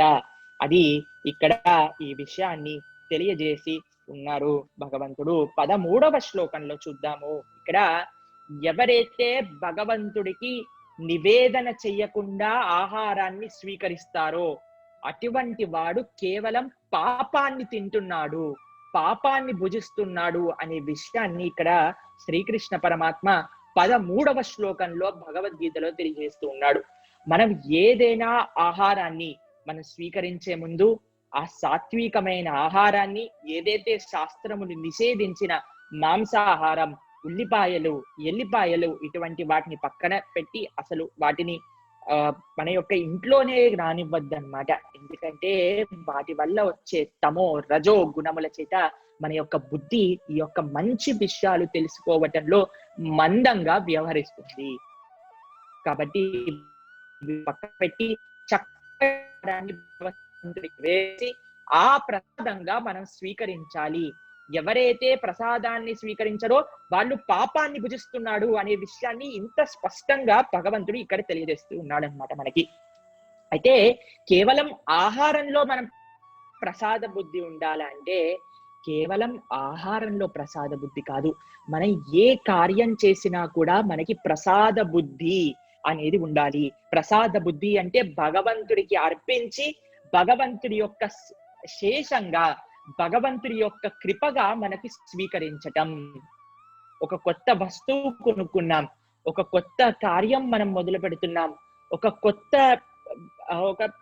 కొత్త పనిని మనం చేస్తున్నాం, మన ఇంట్లో లక్ష్మి వచ్చింది, వాటన్నిటి భగవంతుడి ముందు ఉంచి అయ్యా ఇది నీ యొక్క ప్రసాదం, నీ యొక్క సేవలో సద్మార్గంలో నేను దీన్ని ఉపయోగిస్తాను అని భగవంతుడి యొక్క ఆశీస్సులు తీసుకొని ఎప్పుడైతే మనం ముందుకెళ్తామో దాన్ని ప్రసాద బుద్ధి అని అంటారనమాట. అన్నిటికంటే ప్రసాద బుద్ధిలో ఉండే ఉచ్చ స్థానం మన యొక్క జీవితాన్ని కూడా భగవంతుడి యొక్క ప్రసాదంగా మనం వ్యవహరించటం. మనం అయ్యా నేను నా అస్తిత్వం, నా దగ్గర ఉండే టాలెంట్స్, నా దగ్గర ఉండే బుద్ధి, నాకు నువ్వు ఇచ్చిన అన్ని వస్తువులు కూడా నీ యొక్క ప్రసాదం, నువ్వు చెప్పిన మార్గంలో నీ యొక్క సేవగా నువ్వు చెప్పిన బాటలో మాత్రమే నేను నడుస్తాను అని మన జీవితాన్ని అర్పించటం అన్నిటికంటే విలువైన ప్రసాద బుద్ధి మన జీవితంలో స్వీకరించటం అనే విషయాన్ని ఇక్కడ మనం తెలుసుకుంటూ 14-15వ శ్లోకములలో ఈ యొక్క యజ్ఞం యొక్క సైకిల్ ఎలా జరుగుతుంది అనే విషయాన్ని ఇక్కడ చెప్తున్నారు. అన్నాద్ భవతి భూతాని పర్జన్యాత్ అన్న సంభవ, యజ్ఞాద్ భవతి పర్జన్యో యజ్ఞ పర్మ సముద్భవ. ఇక్కడ ఏ విధంగా తెలియజేస్తూ ఉన్నారంటే భగవంతుడు వేదములు ఇచ్చారు. ఆ వేద జ్ఞాన ఇతిహాస పురాణ శాస్త్రముల యొక్క సారంగా మనం ఎటువంటి కర్మను అనుసరించాలి అని మనం తెలుసుకొని అటువంటి కర్మను మనం అనుసరిస్తూ భగవంతుడికి యజ్ఞాన్ని ఎప్పుడైతే భగవంతుడి యొక్క చాలా మంది అడుగుతారు, అయ్యా యజ్ఞాన్ని మనం ఇక్కడెక్కడైతే ఒక మంట పెట్టి దాంట్లో హవిస్సులు అర్పిస్తే అక్కడెక్కడో వర్షం అంటారు. ఎలా అంటే మీరు చూడండి, డాక్టర్ దగ్గరికి వెళ్తాం, మన కాళ్ళ పైన ఒక పుండు ఉండొచ్చు, డాక్టర్ దగ్గరికి వెళ్ళి అయ్యా కాళ్ళ పైన పుండైంది, దీనికి ఏదన్నా నయం చేయండి అంటే డాక్టర్ ఏం చేస్తాడు, మనం నోట్లో వేసుకోవాల్సిన ఒక మెడిసిన్ ఇస్తాడు, ఒక మందు ఇస్తాడు. మాత్ర మనం కాళ్ళకు రుద్దుతామా, నోట్లో వేసుకుంటామా? నోట్లో వేసుకున్నప్పుడు ఆ మాత్ర వెళ్ళవలసిన ప్రదేశానికి వెళ్ళి ఆ పుండుని నయం చేస్తుంది. అలా మనం ఎప్పుడైతే యజ్ఞంలో భగవంతుడి యొక్క ప్రీత్యర్థం కోసం హవిస్సులు సమర్పించి ఇదం విష్ణవే స్వాహ ఇదం నమమ, అలా భగవంతుడి కోసం సమర్పించి ఇదం నమమ, ఇది నాది కాదు అనే ఒక ప్రసాద కైంకర్య బుద్ధితో మనం ఎప్పుడైతే యజ్ఞాన్ని సమర్పిస్తామో దాని వల్ల వచ్చే పర్జన్యాత్ అన్న సంభవ, వర్షం పడుతుందట. ఆ వర్షం వల్ల ధాన్యం పెరుగుతుందట. ఆ ధాన్యం ఎప్పుడైతే మనం స్వీకరిస్తామో అప్పుడు జీవోత్పత్తి అనేది జరుగుతుంది. మళ్ళీ ఆ జీవుడు భగవంతుడి యొక్క సేవలో, భగవంతుడి యొక్క కైంకర్యం సేవలో నిమగ్నమవుతాడు. అలా ఈ యొక్క కర్మ యొక్క సైకిల్ అనేది జరుగుతుంది అనే విషయం గురించి ఇక్కడ తెలియజేస్తున్నాడు. యజ్ఞం యొక్క చక్రం ఎలా జరుగుతుందో ఇక్కడ డీటెయిల్డ్ గా చక్కగా శ్రీకృష్ణ పరమాత్మ ఇక్కడ చెప్తూ ఉన్నాడనమాట. 16వ శ్లోకంలో ఎవరైతే ఈ యొక్క యజ్ఞము అనేది సమర్పించారో, ఎవరైతే ఈ కైంకర్య బుద్ధితో తమ జీవితాన్ని నిర్వహించుకోరో అటువంటి వాళ్ళు పాప కార్యమును మాత్రమే చేస్తున్నారు అనే విషయాన్ని ఇక్కడ తెలియజేసుకుంటూ 17వ నుంచి 35వ శ్లోకం వరకు మనం విశ్లేషణ చేసే ప్రయత్నం చేద్దాం. ఇక్కడ 20వ శ్లోకంలో యద్యత్ ఆచరతి శ్రేష్ఠ తత్తత్ ఏవైత యోజనాః ఏతత్ ప్రమాణం కురుతే లోకస్తత్ అనువర్తతే. ఎవరైతే స్థితప్రజ్ఞ స్థితిలో ఉంటారో, ఎవరికైతే తన యొక్క ఆత్మ సాక్షాత్కారం జరిగిన వ్యక్తులు ఉన్నారో అటువంటి వాళ్ళకి కర్మ చేయవలసిన అవసరం లేదు. నిజంగా వాళ్ళకి చిక్కోరు, వాళ్ళకి ఎటువంటి కర్మ బంధనం అనేది కూడా ఉండదు. మరి అటువంటి వాడు ఎటువంటి వాడు అక్షసాత్మాత్కారం తెలిసిన వాళ్ళు అంటే ఎవరైతే తన యొక్క కర్మ యొక్క ఫలితాన్ని ఆశించరో, ఎవరైతే కేవలం దాన్ని ఒక కర్తవ్యంగా స్వీకరిస్తారో, వాళ్ళ యొక్క కర్మను చక్కగా నిర్మోహంగా మనం ఎప్పుడైతే ఆచరిస్తామో అటువంటి వాడు తప్పకుండా భగవంతుణ్ణి చేరుతారు అనే విషయాన్ని ఇక్కడ తెలియజేస్తూ, మరి సాక్షాత్కారం కలిగిన వ్యక్తి ఎందుకు కర్మను ఆచరించడు, మరి ఎందుకు కర్మను ఆచరిస్తాడు అనే విషయాన్ని ఇక్కడ చెప్తూ ఉన్నారు. యద్యత్ ఆచరిష్టిష్ట తత్తత్ ఏవైత యోజనాః ఏతత్ ప్రమాణం కురుతే లోకస్తత్ అనువర్తతే. ఎవరైతే మంచి భక్తులు ఉన్నారో, ఎవరైతే ఆత్మ సాక్షాత్కారం వైపు నడుస్తున్నారో, ఎవరైతే సమాజానికి దిశానిర్దేశం చేసే వ్యక్తులు ఉన్నారో, అటువంటి వాళ్ళు ఎప్పుడైతే ఈ యొక్క మంచి మార్గాన్ని, ఆ యొక్క కర్మను ఆచరిస్తారో మిగతా వాళ్ళందరికీ కూడా అది ఒక బాటగా ఉంటుంది. కాబట్టి యద్యద్ ఆచరతి శ్రేష్ఠ, ఎవరైతే శ్రేష్టమైన వ్యక్తులు, ఈ సమాజంలో అన్నిటికంటే శ్రేష్టమైన వ్యక్తి అని ఎవరిని నిర్ధారణ చేస్తామంటే, ఎవరైతే భగవంతుడి యొక్క మార్గంలో నడుస్తున్నారో వాడే అన్నిటికంటే శ్రేష్టమైన వ్యక్తి. వాడి వల్ల మాత్రమే ఈ సమాజానికి ఉండవలసిన లాభము. ఎప్పుడైతే మనం ధర్మ యొక్క విషయాలను నేర్చుకుంటామో, వాటిని 10 మందికి పంచుతామో, మన యొక్క తోటి జనాలను, మన యొక్క పరివారాన్ని, మన యొక్క పిల్లలను, మన యొక్క సమాజాన్ని ఎంత వీలైతే ఎంత భగవత్ చైతన్యం, ఈ కృష్ణ చైతన్యంలో వాళ్ళని మనం శ్రేష్ఠులం అవుతాము అనే విషయాన్ని మనం తెలుసుకోవాలన్నమాట ఇక్కడ. అయితే అటువంటి శ్రేష్ఠత్వాన్ని మనము తీసుకుంటా మన యొక్క శాస్త్రములలో ఇచ్చిన ఒక ఎగ్జాంపుల్, ఒక ఉదాహరణ జనక మహారాజు. చాలా ఆత్మ సాక్షాత్కారం ఉన్న వ్యక్తి అయినా సరే యొక్క ఆచరణ కర్మ యోగానికి ఆయనని అన్నిటికంటే నిపుణులుగా చెప్తారనమాట. ఎందుకంటే ఆయన సాక్షాత్కారాన్ని కలిగిన వ్యక్తి అయినా సరే చక్కగా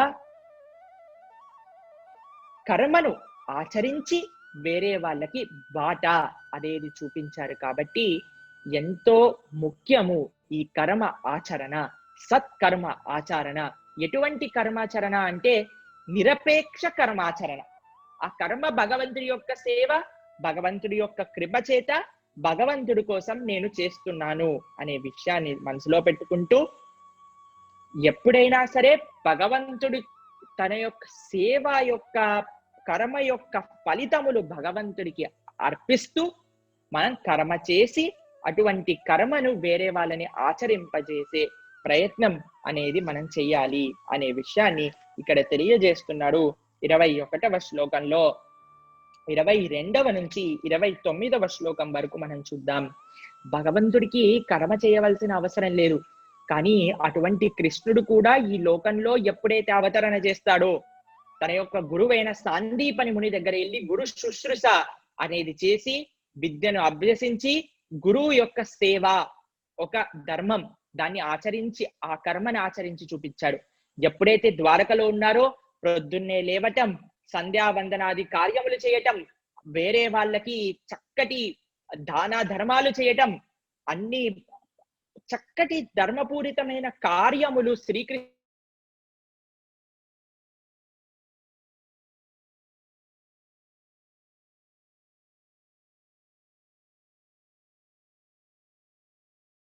సరే నేను ఆ కర్మని చేస్తూ ఉన్నాను అనే విషయాన్ని ఇక్కడ తెలియజేస్తూ ఉన్నాడు అనమాట. దాని తర్వాత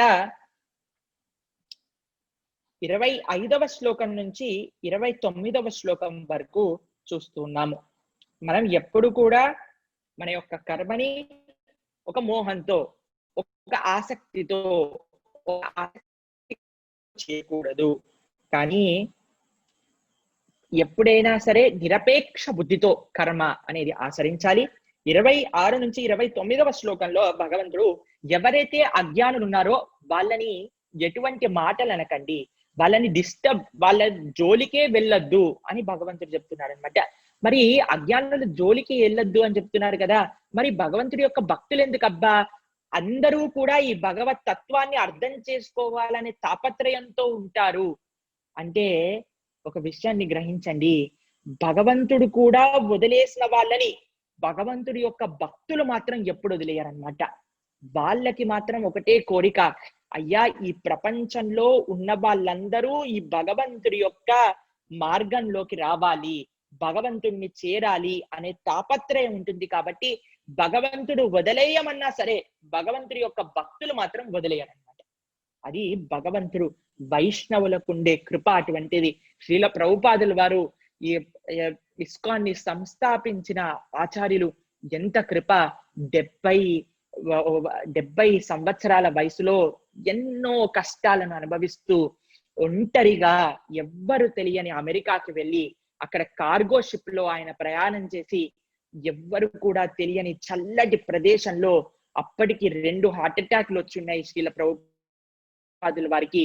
అయినా సరే ఎవరి కోసం అంటే మనందరి కోసం రాత్రి మొత్తం వెచ్చించి ఈ శ్రీమద్ భగవద్గీత యొక్క టీకాని సమర్పించి ఎందుకు ఇంత కష్టపడ్డారు శ్రీల ప్రభుపాదుల వారు అంటే అది ఒక వైష్ణవుడికి ఉండే భావన. వైష్ణవుడు ప్రహ్లాదుడు మహారాజు ఆయన ఒక కోరిక అడుగుతారనమాట, అయ్యా ఎప్పటికీ కూడా నన్ను ఈ భౌతిక ప్రపంచంలోనే ఉంచు.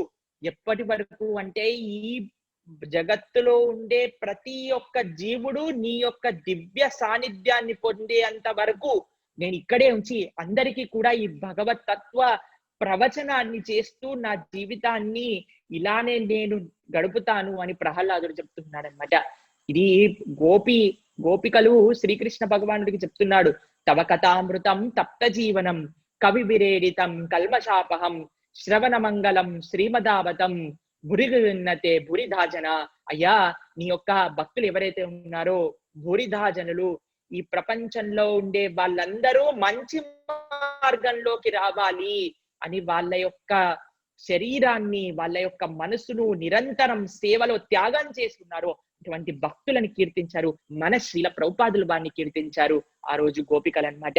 కాబట్టి ఈ రోజు మనం భగవద్గీత యొక్క అధ్యయనం చేస్తున్నామంటే మనము అందరికంటే ఎక్కువగా కృతజ్ఞత చూపించవలసింది మన శ్రీల ప్రభుపాదుల వారు. ఆయన మనందరి కోసం ఈ భగవద్గీతను మనకు అందించారు. మన యొక్క పూర్వాచార్యులు తమ యొక్క జీవితాన్ని మనము కార్తీక మాసంలో ఈ పూర్వాచార్యుల యొక్క కథల్ని విందాం.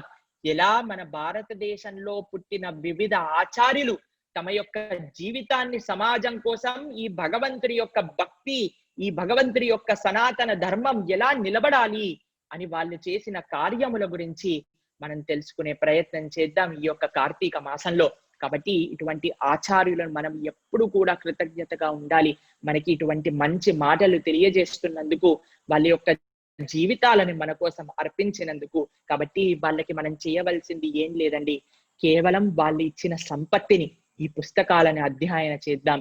ఈ పుస్తకాలలో ఉండే విలువైన విషయాలను తెలుసుకుంటూ ఉందాం. మనం మన యొక్క జీవితాలను మార్చుకునే ప్రయత్నం చేద్దాం. ఈ చెవులో నుంచి విని ఈ చెవులో నుంచి తీసేయకుండా ఏదైతే తీసుకున్నామో కొంచెం ఇలా హైవే అన్నమాట, మనం వినే మంచి మాటలకు దారి ఇలా వెళ్తూ స్ట్రెయిట్ గా ఈ నుంచి బయటకు వెళ్తుంది. అలా కాకుండా కొంచెం దాన్ని టర్న్ చేసి ఇక్కడ నుంచి మన హృదయంలోకి తీసుకెళ్దాం.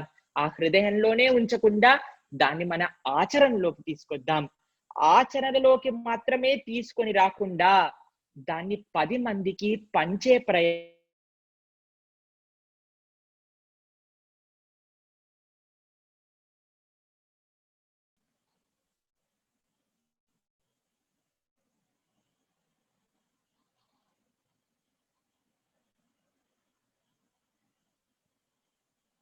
ఇలా ఈ విధంగా మన తోడ్పడిన చిన్న సేవ మన యొక్క ఆచార్యులకి, మన శ్రీల ప్రభుపాదుల వారికి, మన గురువులకు, మన సనాతన వైదిక సంస్కృతిని సంరక్షించిన ఆచార్యులకి మనం చేసే చిన్నపాటి కైంకర్యం అనే విషయాన్ని మనం గుర్తు చేస్తూ, యద్యత్ ఆచరిష్టేష్ట తత్తైత్ ఏవైతే యోజనాః ఏతత్ ప్రమాణం కురుతే లోకస్తత్ అనువర్తతే. ఇది ఎంతో ముఖ్యమైనది. ముఖ్యంగా తల్లిదండ్రులుగా ఉన్న వాళ్ళందరూ, సమాజానికి ఒక బాట చూపించాలి అనుకునే వాళ్ళందరూ, పెద్దలు ఎవరైతే ఉన్నారో వాళ్ళందరూ మీ యొక్క మనసులో పెట్టుకోవాల్సిన విషయం, మనం పెద్దవాళ్ళం ఎప్పుడైతే మంచి మార్గంలో ఉంటామో, ఎంతవరకైతే మనం ధర్మాన్ని ఆచరిస్తూ ఉంటామో, మన యొక్క మాటలు మన యొక్క చేష్టలు, మన యొక్క ఆలోచనలు, మన యొక్క బుద్ధి ఎప్పుడైతే సద్ ఆచరణతో నిండి నిబకరీతకంగా ఉంటుందో అప్పుడు మాత్రమే మన యొక్క పిల్లలు మనల్ని ఆదర్శంగా చూసుకునే వాళ్ళు మన యొక్క బాటలో ముందుకెళ్తారు అనే విషయాన్ని మనం గ్రహిస్తూ ఉండాలి. కాబట్టి మేము మాత్రం పెద్దవాళ్ళము అధర్మ మార్గంలో ఉండొచ్చు, కానీ చిన్న పిల్లలు మాత్రం తప్పకుండా తప్పు చెయ్యొద్దు అనే విషయం ఎక్కడ కూడా చలామణి అవ్వదు అనే విషయాన్ని మనం గుర్తించాలన్నమాట. ఒకసారి ఒక తండ్రికి 3 పిల్లలట. ఆ తండ్రి దగ్గరికి వెళ్ళి ఇలా అడిగారట, అయ్యా నువ్వు తాగవా అని అడిగాడట ఒక పిల్లవాడిని. తప్పకుండా తాగుతానండి అని అన్నాడట. అయితే ఎందుకు నువ్వు తాగుతావురా అంటే, నా తండ్రి తాగుతాడు కాబట్టి నేను కూడా తాగుతాను అన్నాడట. రెండో వాడిని అడిగాడట, నువ్వు తాగుతావారా అంటే, తాగుతానండి అన్నాడట. అయితే ఎందుకు తాగుతావురా నువ్వు అంటే, తండ్రి తాగంగా లేని నేను తాగితే ఏమొచ్చింది అని అన్నాడట రెండో వాడు. మూడో వాడిని అడుగుతాడట, అయ్యా నువ్వు మద్యపానాన్ని స్వీకరిస్తావా అంటే ఆయన అన్నాడట, లేదండి నేను మద్యపానాన్ని స్వీకరించను అన్నాడట. అయితే ఎందుకు స్వీకరించవు అంటే, మా తండ్రి మద్యపానాన్ని స్వీకరిస్తాడు కాబట్టి నేను స్వీకరించను అని అన్నాడట. అయితే తండ్రి చేసే ఈ యొక్క వ్యవహారం వల్ల ఎంత కష్టాలను అనుభవిస్తున్నామో తెలిసిన మూడవ వాడు దాన్ని స్వీకరించను అని చెప్పాడట. ఎంతో రకమైన బుద్ధి, ఎంతో రకమైన ఇంద్రియ నిగ్రహము, ఎంతో మంచి సంస్కారం లభించాలి. కానీ ఈ ప్రపంచంలో ఉండే వ్యక్తులకి ఆచరణ అనేది ముందుగా చూస్తారనమాట. కాబట్టి అన్నిటికంటే ముఖ్యంగా మనం తెలుసుకోవాల్సింది మన యొక్క ఆచరణ అనేది మంచిగా ఉండాలి అనే విషయాన్ని మనం తెలియజేస్తూ ముందుకు వెళ్తూ ఉన్నాం. 27వ శ్లోకం, ఎందుకు అజ్ఞానాన్ని భగవంతుడు ముట్టుకోవద్దు అంటారంటే, ఆయనకి చాలా అహంకారం ఉంటుందన్నమాట. భగవంతుడి యొక్క కృపను ఎప్పుడు కూడా వాళ్ళు గుర్తించరు. నేనే అహంకారం చాలా ఉంటుంది, నేనే చేసేవాడిని, భగవంతుడు ఎవరయ్యా, భగవంతుడు ఏం చేస్తున్నాడు, నా యొక్క జీవితంలో నేను సంపాదించా, నేను ఇల్లు కట్టా, నేను డబ్బులు సంపాదిస్తున్నా, నువ్వేం చేస్తున్నా, వాడిని నేనెందుకు ఆరాధించాలి, వాడెవడు, వాడి యొక్క మాటలు నేనెందుకు వినాలి, భగవద్గీత ఏంటి, భాగవతం ఏంటి, ఈ గురువెవడు అని అంటారనమాట. అందుకోసమని ఇటువంటి అజ్ఞానుల్ని పక్కన పెట్టండి, వాళ్ళని ముట్టుకోకండి, ఎందుకంటే వాళ్ళు అపరాధాలు చేస్తారు అనే విషయాన్ని భగవంతుడు తెలియజేస్తున్నాడు.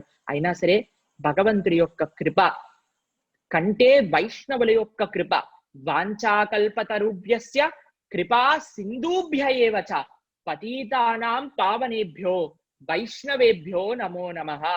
కృప సముద్రంగా నిండి నిబకరీతమైన వైష్ణవులు ఎప్పుడు కూడా ఎవ్వరిని కూడా వదలకుండా వాళ్ళని చక్కటి మంచి భగవంతుడి యొక్క సేవలో నిమగ్నం చేయడానికి ప్రయత్నిస్తూ ఉంటాడు అనే విషయాన్ని ఇక్కడ తెలియజేస్తూ మనం 30 నుంచి 32వ శ్లోకం యొక్క అధ్యయన చేస్తూ ఉంటాము.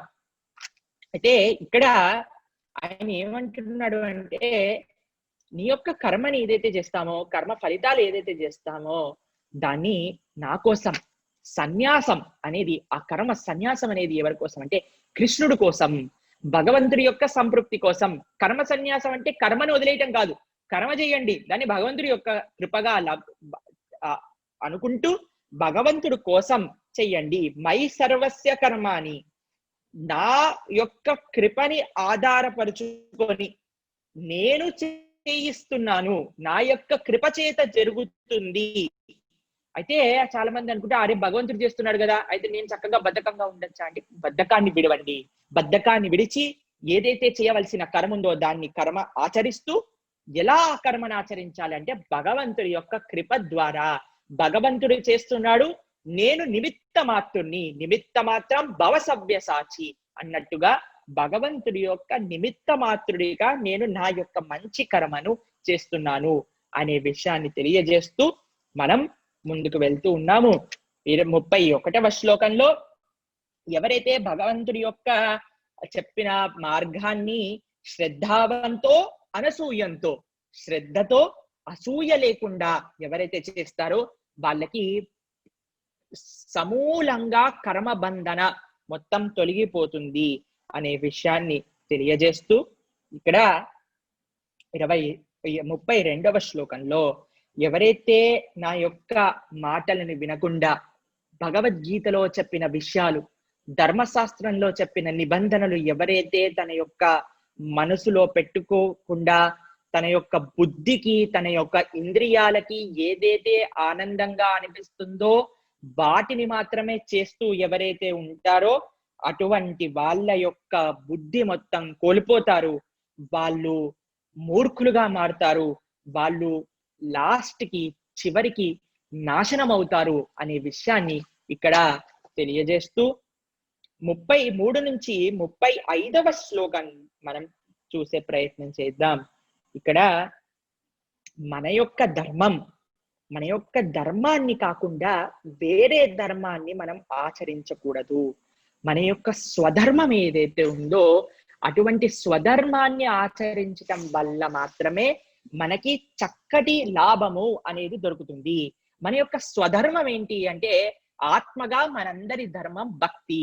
కాబట్టి ఆ భక్తి ధర్మాన్ని మనం అందరం ఆచరించటం చేత మనం గ్రాడ్యువల్ ప్యూరిఫికేషన్ 34వ శ్లోకం చూడండి. ఎప్పుడైతే మన కర్మని మన యొక్క గుణాలని అనుగుణంగా ఎప్పుడైతే మనం అనుభవిస్తూ ఉంటామో అప్పుడు శుద్ధీకరణ అనేది జరుగుతుంది. అటువంటి శుద్ధీకరణ ద్వారా మనకి చక్కటి జ్ఞానం అనేది లభిస్తుంది అనే విషయాన్ని ఇక్కడ తెలియజేస్తూ మనకి ఇచ్చిన కర్మ మనం చెయ్యండి, కానీ వేరే వాళ్ళని మనం ఇమిటేట్, వేరే వాళ్ళని అబద్ధంగా ఆర్టిఫిషియల్ గా మనం అనుకరించవలసిన అవసరం లేదన్నమాట. ఎవరైతే శుద్ధ భక్తులు ఉన్నారో వాళ్ళు చేసే విషయాలు మనం చేయవలసిన అవసరం లేదు. ఇప్పుడు కర్మాచరణ కూడా చాలా మందికి ఒక ప్రశ్న ఉంటుంది, అయ్యా మేము క్షత్రియులం, మేము మాంసాహారాన్ని స్వీకరించచ్చా అంటే క్షత్రియ ధర్మం అంటే ఏంటి అంటే ఎవరైతే ఈ దేశాన్ని యొక్క ప్రజలను రక్షించే కైంకర్యాన్ని తీసుకున్నారో వారి క్షత్రియులు అంటారనమాట. నిజంగా మనం ఏమన్నా ధర్మ సంరక్షణ కోసం పోరాడుతున్నామా? లేదే. కాబట్టి మనం ఏం చేస్తున్నామయ్యా అంటే ఇంట్లో ఉంటున్నాం, ఇంటి పని చేస్తున్నాం, లేదా మన యొక్క ఆఫీస్కి వెళ్తున్నాం, మన యొక్క కార్యాలయానికి వెళ్తున్నాం, అక్కడ పని చేస్తున్నాం, ఇంటికి వస్తున్నాం. మనకి ఎటువంటి రజోగుణం సంబంధమైన ప్రవృత్తే మనకి, అటువంటి కర్మనే మనకి లేదు. కాబట్టి ఇటువంటి విషయాలు మనం చేయవలసిన అవసరం లేదు.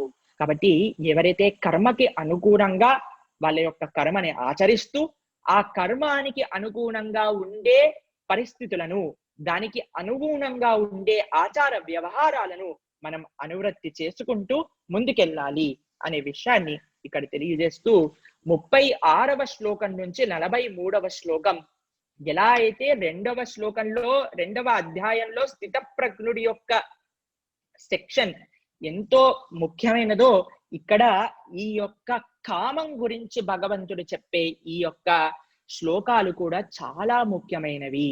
కాబట్టి అందరూ కూడా మంచి మనసుతో ఏకాగ్రతతో వినే ప్రయత్నం చేద్దాం. ఇక్కడ అర్జునుడు ఒక ప్రశ్న చేస్తున్నాడు అనమాట, అయ్యా నన్ను ఎవరో బలవంతంగా పట్టుకొని ఇలా కర్మని ఆచరింపజేస్తున్నట్టు అనిపిస్తుంది. ఏంటి ఏదైతే మనల్ని నిరంతరం పని చెయ్యాలి, కర్మని చెయ్యాలి అని మనల్ని ప్రోత్సహించే స్థితి ఏంటి అంటే దాన్నే కామము అని అంటారు అన్నమాట. దాన్ని లస్ట్ అని అంటారు, కోరిక. దాన్ని ఎలా ఇక్కడ కృష్ణ పరమాత్మ 37వ శ్లోకం చాలా ముఖ్యమైన శ్లోకం, దీన్ని ఒకసారి అధ్యయన చేద్దాం. క్రోధయేష రజోగుణ సముద్భవ మహాశనో మహాపాప్మ మిత్యేహ ఇహ వైరినాం. ఏదైతే కామయేష క్రోధయేష, అయా కామము ఏదైతే రజోగుణం ద్వారా ప్రవృత్తి చెంది ఉంటుందో, ఏదైతే కామం తీర్చకపోతే ఏదైతే కోపంగా మారుతుందో అటువంటిది ఈ ప్రపంచంలో అన్నిటికంటే పెద్ద శత్రువు. దీన్ని మనల్ని ఎప్పటికైనా నాశనం చేసేది ఇదే ప్రవృత్తి అనే విషయాన్ని ఇక్కడ ఎంతో చేతాజ్ఞతో, ఎంతో వార్నింగ్ గా మనకి శ్రీకృష్ణ పరమాత్మ తెలియజేస్తూ ఉన్నాడనమాట. అయితే ఇక్కడ 38వ శ్లోకంలో చూడండి, ఎవరికైతే ఇక్కడ ఒక చక్కటి ఎగ్జాంపుల్ ఇస్తున్నాడు. ఇక్కడ 3 ఉన్నాయట. 3 ఎగ్జాంపుల్స్ ఇస్తున్నాడు. మంట పైన పొగ అనేది ఉంటుంది. రెండవది ఒక మిర్రర్, ఒక అద్దం పైన దుమ్ము అనేది ఉంటుంది. మూడవది ఒక గుడ్డు లోపల, ఆ లోపల ఉండే తత్వం, ఆ ఎంబ్రియో అని అంటారు ఇంగ్లీష్ లో, తెలుగులో ఏమంటారో తెలియదు నాకు. ఆ ఎంబ్రియో ఏదైతే ఉంటుందో అది ఎలా అయితే ఒక వూంబ్ లో, ఏదైతే పొట్టలో ఉండే ఎంబ్రియో ఉంటుందో ఆ విధంగా 3 ఉదాహరణలు కృష్ణుడు ఇస్తున్నాడు అనమాట ఇక్కడ. అయితే మన యొక్క భౌతిక మనుష్య శరీరంలో ఎటువంటిది అట అంటే, ఈ యొక్క కామం యొక్క వ్యవహరణ మంట మీద ఉన్న పొగ లాంటిదట. మంట మీద ఉన్న పొగ దూరాన్ని తొందరగా తీసేయచ్చు మనం. అయితే ఎందుకు ఈ మానవ శరీరంలో ఈ కామాన్ని దూరం చేయొచ్చు అనే విషయాన్ని, ఒక చక్కటి సీక్రెట్ అది, ఆ విషయాన్ని మీకు తెలియజేస్తా. కానీ యానిమల్స్, జంతు ప్రవృత్తిలో ఒక అద్దం పైన ఉండే దుమ్ము లాంటిదట. దానికి కొంచెం కష్టపడాలి చూడడానికి. కానీ మన యొక్క గర్భంలో ఉండే పిండము, అది ఎటువంటి విధంగా అది బయటికి వచ్చే అవకాశం అంటూ లేదు. ఆ యొక్క పిండ పైనుండే దాని యొక్క ఎప్పుడు కూడా మనం తెలియజేయలేము. ఆ పిండం ఎప్పుడు కూడా స్థితంగా అలానే బద్ధంగా ఉండిపోతుంది అనమాట. అది వృక్ష జాతిలో ఉండిందనమాట, అటువంటి చేతన అనే విషయాన్ని ఇక్కడ తెలియజేస్తున్నారు. అయితే మనుష్య జన్మలో ఎందుకు తొందరగా మన యొక్క కామాన్ని, మన యొక్క అనవసరమైన కోరికలను, ఇంద్రియ ప్రవృత్తుల్ని దూరం చేసుకోవచ్చు అంటే, భగవంతుడు మనకిచ్చిన గొప్ప అవకాశం మంచి మాటలు వినటము. ఇది తప్పు, ఇది చెడు అని తెలుసుకునే అవకాశం ఈ మనుషుడికి ఉండటమే అన్నిటికంటే సులభంగా ఈ కామ వాంఛలను దూరం చేసుకునే అవకాశం ఈ యొక్క మనుష్య జీవితంలో మనకి లభించింది. కాబట్టి జంతువులకి ఇది అంత సులభమైన విషయం కాదు. ఇక వృక్ష జాతికైతే అటువంటి సంభావన అంటూ లేదు, ఎందుకంటే అవి పూర్తి జడ వస్తువులు కాబట్టి. అన్నిటికంటే ముఖ్యం మనకి మనుష్య శరీరము అనేది లభించింది అంటే, అన్నిటికంటే దుర్లభో మానుషో దేహో తదపి దుర్లభం అర్ధతం మనుష్యత్వం ముముక్షత్వం వైకుంఠ ప్రియ దర్శనం. అటువంటి మనుష్య జన్మలో మనం ముఖ్యంగా మన యొక్క హృదయం నుంచి, మన యొక్క భావన నుంచి దూరం చేయవలసిన వస్తువు ఏంటి అంటే ఈ కామ వాంఛ, ఈ ఇంద్రియ భోగ ప్రవృత్తి. భగవంతుడి యొక్క సేవ కాకుండా ఈ యొక్క ఇంద్రియాలను సంతృప్తి చేస్తూ దాని ద్వారా నేను ఆనందాన్ని పొందుతాను అనే మన యొక్క మనస్తత్వాన్ని, ఈ భావనని దూరం చేయాలి. ఎటువంటి విధంగా ఇది సాధ్యపడుతుంది అంటే, ఎప్పుడైతే మనం సత్ వైష్ణవ సాంగత్యంలో, లోకే సజ్జన సంగతి లేక భవతి భవార్నవతరణోక శృతాం స్వకథా కృష్ణ పుణ్య శ్రవణ కీర్తన హృదయంత స్థితో హి అభద్రాని విదునోతి సుహృత్సదాం. నిరంతరం భగవంతుడి యొక్క తత్వం, భగవంతుడి యొక్క లీల రూపం యొక్క శ్రవణం, ఎప్పుడైతే నిరంతరం భగవంతుడి యొక్క నామ జపం, నిరంతరం భగవంతుడి యొక్క సేవ ఎప్పుడైతే మనం చేస్తామో అప్పుడు మాత్రమే మనకి ఈ కామవాంఛ, కోరికలు అనేది దూరం అవుతాయి. మీరు చూడండి, ఎంతవరకు మనం కోరికలని సంతృప్తి చెందడానికి ప్రయత్నించినా దాది చల్లార్చలేము. ఆ యొక్క వాంఛని చల్లార్చలేము. అది పెరుగుతూనే ఉంటుంది. మంట లోపల పెట్రోల్ పోస్తే అది ఎప్పుడు చల్లారు. ఎందుకంటే మనం ఎప్పుడైతే ఇంద్రియాలకు తమకు కావాల్సిన భోగాల్ని ఇస్తూ ఉంటామో అప్పుడు అది ఇంకా జాజ్వల్యమానంగా వెలుగుతూ ఉంటాయి. ఇంకా కావాలి అని ప్రయత్నిస్తాయి. కానీ ఎప్పుడు కూడా అవి తన యొక్క అరే చాలు, ఈ రోజుకి నాకు ఈ జీవితానికి సరిపోయింది, ఇప్పుడు నేను ఆపి, ఎంత ముసలి వాళ్ళైనా సరే వాళ్ళకు కూడా చూడండి ఇంద్రియ భోగ ప్రవృత్తి మాత్రం పోదు. అది శంకర భగవత్పాదులు భజగోవింద స్తోత్రంలో చెప్తారనమాట. అయ్యా, బాల్యస్తావత్ క్రీడాసక్త వృద్ధస్తావత్ చింతాసక్త పారే బ్రహ్మణి కోపిన సక్త. అన్ని యొక్క వయసులలో ఏదో ఒక చింత ద్వారా, ఏదో ఒక ఇంద్రియ ప్రవృత్తి కలిగే విషయాల ద్వారా తమ యొక్క సమయాన్ని వెచ్చించటమే తప్ప భగవంతుడి యొక్క సేవకి, భగవంతుడు చెప్పిన ధర్మ మార్గం పట్ల మాత్రం మన యొక్క మనసు కలగట్లేదు. తదపరి ముంచతి ఆశాపిండం, ముసలి వాళ్ళు అయిపోయారు, చేతిలో కట్టపట్టుకోవాల్సిన వయసు వస్తుంది, నిరంతరం బాధపడుతూ ఉంటారు. నాకు అనారోగ్యం వచ్చేసింది, నేను ఎప్పుడు వెళ్ళిపోతానో నాకు అర్థం కావట్లేదు, మీరందరూ నన్ను ఎందుకు బాగా చూసుకోవట్లేదు అని నిరంతరం బాధపడుతూ ఉంటారు. కానీ అయ్యా, వీటన్నిటికీ ఒక పరిహారం ఉంది. భగవంతుడి యొక్క సేవ చెయ్యి, మంచి మార్గంలో నడువు, ఇటువంటి విషయాల పట్ల దృష్టి పెట్టకు, భగవంతుడి యొక్క సేవ, ఆరాధన, ఇటువంటి విషయాలలో చింతన చూపించు అంటే మాత్రం వాళ్ళు ఎప్పుడు కూడా చింతన అనేది చూపించరు. కాబట్టి మనం నిజంగా మన జీవితంలో మారాలి అని మనం అనుకుంటే, ముందుగా మనం మన యొక్క జీవితంలో ఉండే ప్రియారిటీస్, మనం మన లక్ష్యం ఏంటి, మన జీవితాన్ని ఎలా ముందుకు తీసుకెళ్లాలనుకుంటున్నాము, భగవంతుడి చెప్పిన మాటలో, భగవంతుడి చెప్పిన మార్గంలో మంచిగా నడుస్తూ ఈ కర్మ బంధం నుంచి విముక్తుడయ్యి, ఈ కామ ప్రవృత్తి నుంచి బయటపడి చక్కగా భగవంతుడి యొక్క సేవ చేస్తూ భగవంతుడి యొక్క ధామాన్ని చేరుకుంటూ, మనమే కాకుండా మనతోటి సంబంధం ఉన్న వ్యక్తులందరినీ కూడా భగవద్ధామాన్ని తీసుకెళ్దామా, ఇది మన ఉద్దేశమా? లేదా మనమే సొంతంగా మన ఇంద్రియాలను, మన యొక్క శరీరాన్ని ఈ భౌతిక ప్రవృత్తిలో, ఈ భౌతిక వాంఛలో నాశనం చేస్తూ మన చుట్టూ ఉన్న వాళ్ళందరికీ కూడా ఈ భౌతిక ప్రవృత్తిలో ప్రేరేపణ చేద్దామా అనే విషయాన్ని మనం ఆలోచించుకోవాలన్నమాట. అయితే ఇలా మనం ముందుకెళ్తూ ఇదే 40వ శ్లోకంలో 3 ప్రదేశాలు, కామం ఉండే 3 ప్రదేశాలు, ఒకటి ఇంద్రియాలు, 2 మనస్సు, 3 బుద్ధి, ఈ 3లలో కూడా కామము, కామ ప్రవృత్తి అనేది ఉంటుందట. 41వ శ్లోకం నుంచి 43వ శ్లోకం చివరి శ్లోకాలు ముందుగా మన బుద్ధిని, మన యొక్క మనస్సుని నిగ్రహించడం కాకుండా కృష్ణుడు ఏం చెప్తున్నాడంటే, ఇక్కడ ముందుగా ఇంద్రియాలను నిగ్రహించండి. ఇంద్రియాలను నిగ్రహించటం భగవంతుడు చెప్పిన మంచి మార్గంలో, భగవంతుడు ఏదైతే విషయాలు వద్దు అని మనకి చెప్తున్నారో, ఇంద్రియాలు భగవంతుడు ఏదైతే మనకి వద్దు అని చెప్తాయో, ఇంద్రియాలు అవి మనకి కావాలి అని అంటాయి. ఎప్పుడైతే ఇంద్రియాలు వాటిని కావాలి అంటాయో వాటిని నిగ్రహించండి, వాటిని పెట్టండి. అయ్యా, నేను ఈ తప్పు పని, ఈ చెడు కార్యమును చెయ్యట్లేదు, ఇంద్రియాల్ని నిగ్రహించాలని నేను అనుకుంటున్నాను.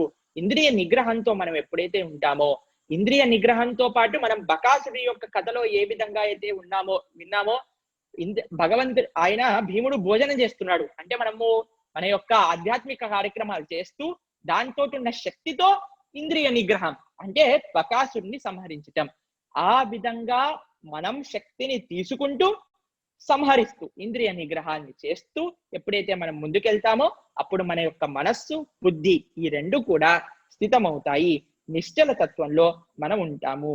అలా ఎప్పుడైతే మనం మన యొక్క బుద్ధిని, మన యొక్క మనస్సుని, మన యొక్క ఇంద్రియాలని కృష్ణ తత్వంలో, కృష్ణ భావనామృతంలో ఉంటామో అప్పుడు మనకి చక్కటి ఆధ్యాత్మికమైన శక్తి అనేది వస్తుంది.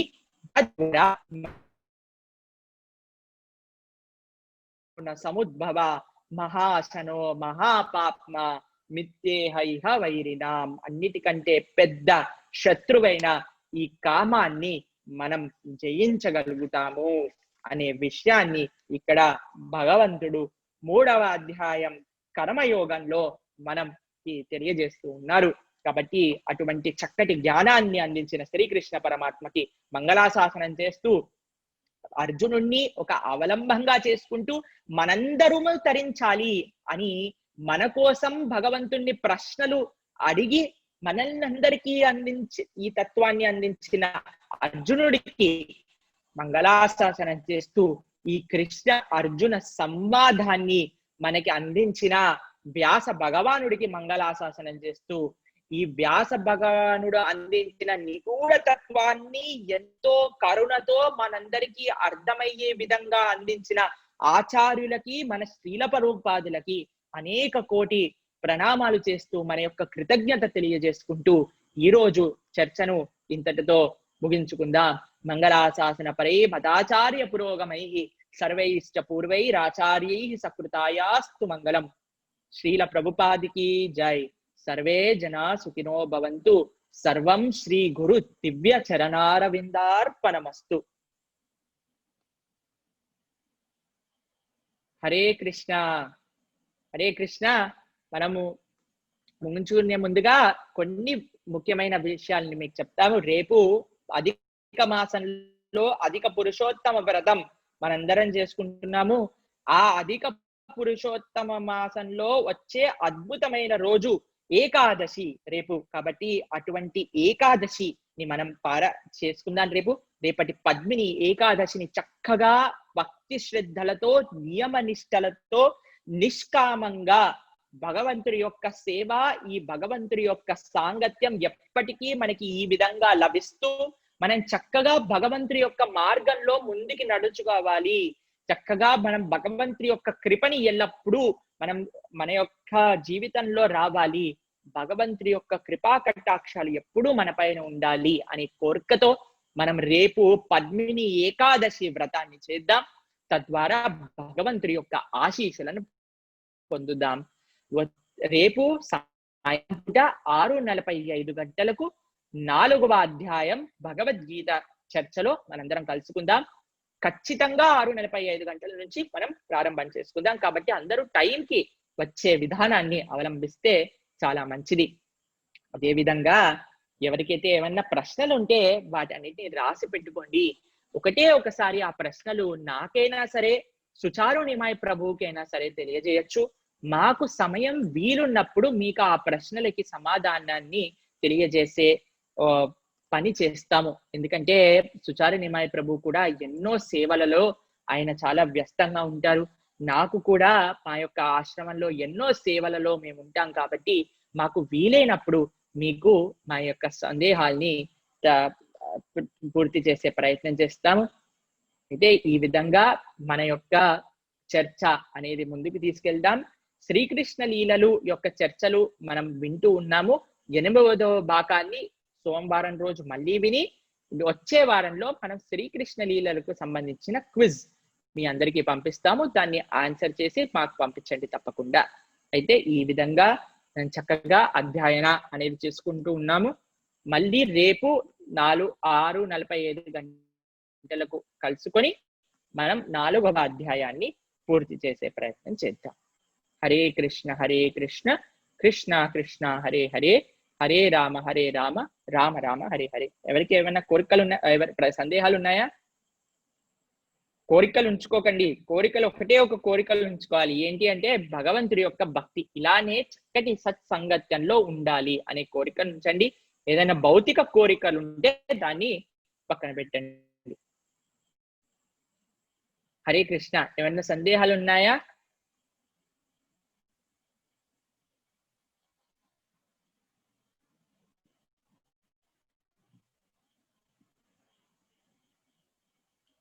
కోరికల గురించి చెప్తూ ఉన్నాను, కానీ మీరందరూ నా కోసం కూడా ప్రార్థన చేయండి. భౌతిక కోరికలు, శుద్ధ భక్తి అంటే ఎటువంటి కోరికలు లేని చక్కటి భక్తి చెయ్యాలి అనే ఆశ అందరికీ ఉండాలన్నమాట. అంటే మేము మాట్లాడుతున్నాము అని మాకేదో భౌతిక కోరికలన్నీ వీడిపోయాము అనుకోకండి. ఒక స్వామీజీ దగ్గరికి ఒక శిష్యురాలు వచ్చిందట. ఆయన చాలా పెద్ద ప్రవచనం చెప్పాడట. అయ్యా, ఇంద్రియాలను నిగ్రహించుకోవాలి, ఎవ్వరూ కూడా ఇంద్రియ భోగములలో ముందుకు వెళ్ళకూడదు, తన యొక్క ఇంద్రియాలను చక్కగా కంట్రోల్లో ఉంచుకోవాలి అని చెప్పాడట. అయితే ఆ శిష్యురాలు వచ్చి గురువు గారిని అడిగిందట, అయ్యా గురువు గారు, మిమ్మల్ని స్వామీజీ అని పిలిచాలా, మహారాజ్ అని పిలిచాలా, గురువు గారు అని పిలిచాలా, గురూజీ అని పిలిచాలా అని అందట. అయితే ఆ గురువు గారు అన్నారట, అమ్మ నువ్వు ఏదన్నా పిలువు కానీ ప్రసాదానికి మాత్రం తప్పకుండా పిలువు అన్నాడట. అయితే ఇంత ప్రవచనం చెప్పిన గురువు గారు కూడా లాస్ట్ కి ప్రసాదంలో ఇంద్రియాలని మాత్రం నిగ్రహించుకోలేకపోయాడు అన్నట్టుగా మేము కూడా పెద్ద పెద్ద తత్వాన్ని మాట్లాడచ్చు, కానీ మీ అందరి యొక్క ఆశీస్సులు, భగవంతుడి యొక్క భక్తులు ఎవరైతే ఉన్నారో నిశ్చలంగా ప్రార్థన చేస్తూ చక్కటి వైష్ణవ సాంగత్యంలో ఎప్పుడైతే మనం ఉంటామో అప్పుడు మాత్రమే మన యొక్క ఇంద్రియాలను నిగ్రహం చేసుకోవచ్చు అనే విషయాన్ని మనం తెలుసుకోవాలి.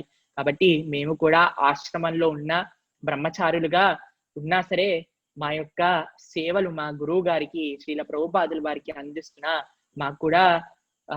మాకున్న ప్రార్థన ఏంటి అంటే మేము కూడా ఎటువంటి భౌతిక కోరికలు లేకుండా చక్కగా ఇలానే నిస్వార్థమైన సేవ ఎప్పటికీ చేస్తూ ఉండాలి అనేది మా యొక్క కోరిక. మా యొక్క కోరిక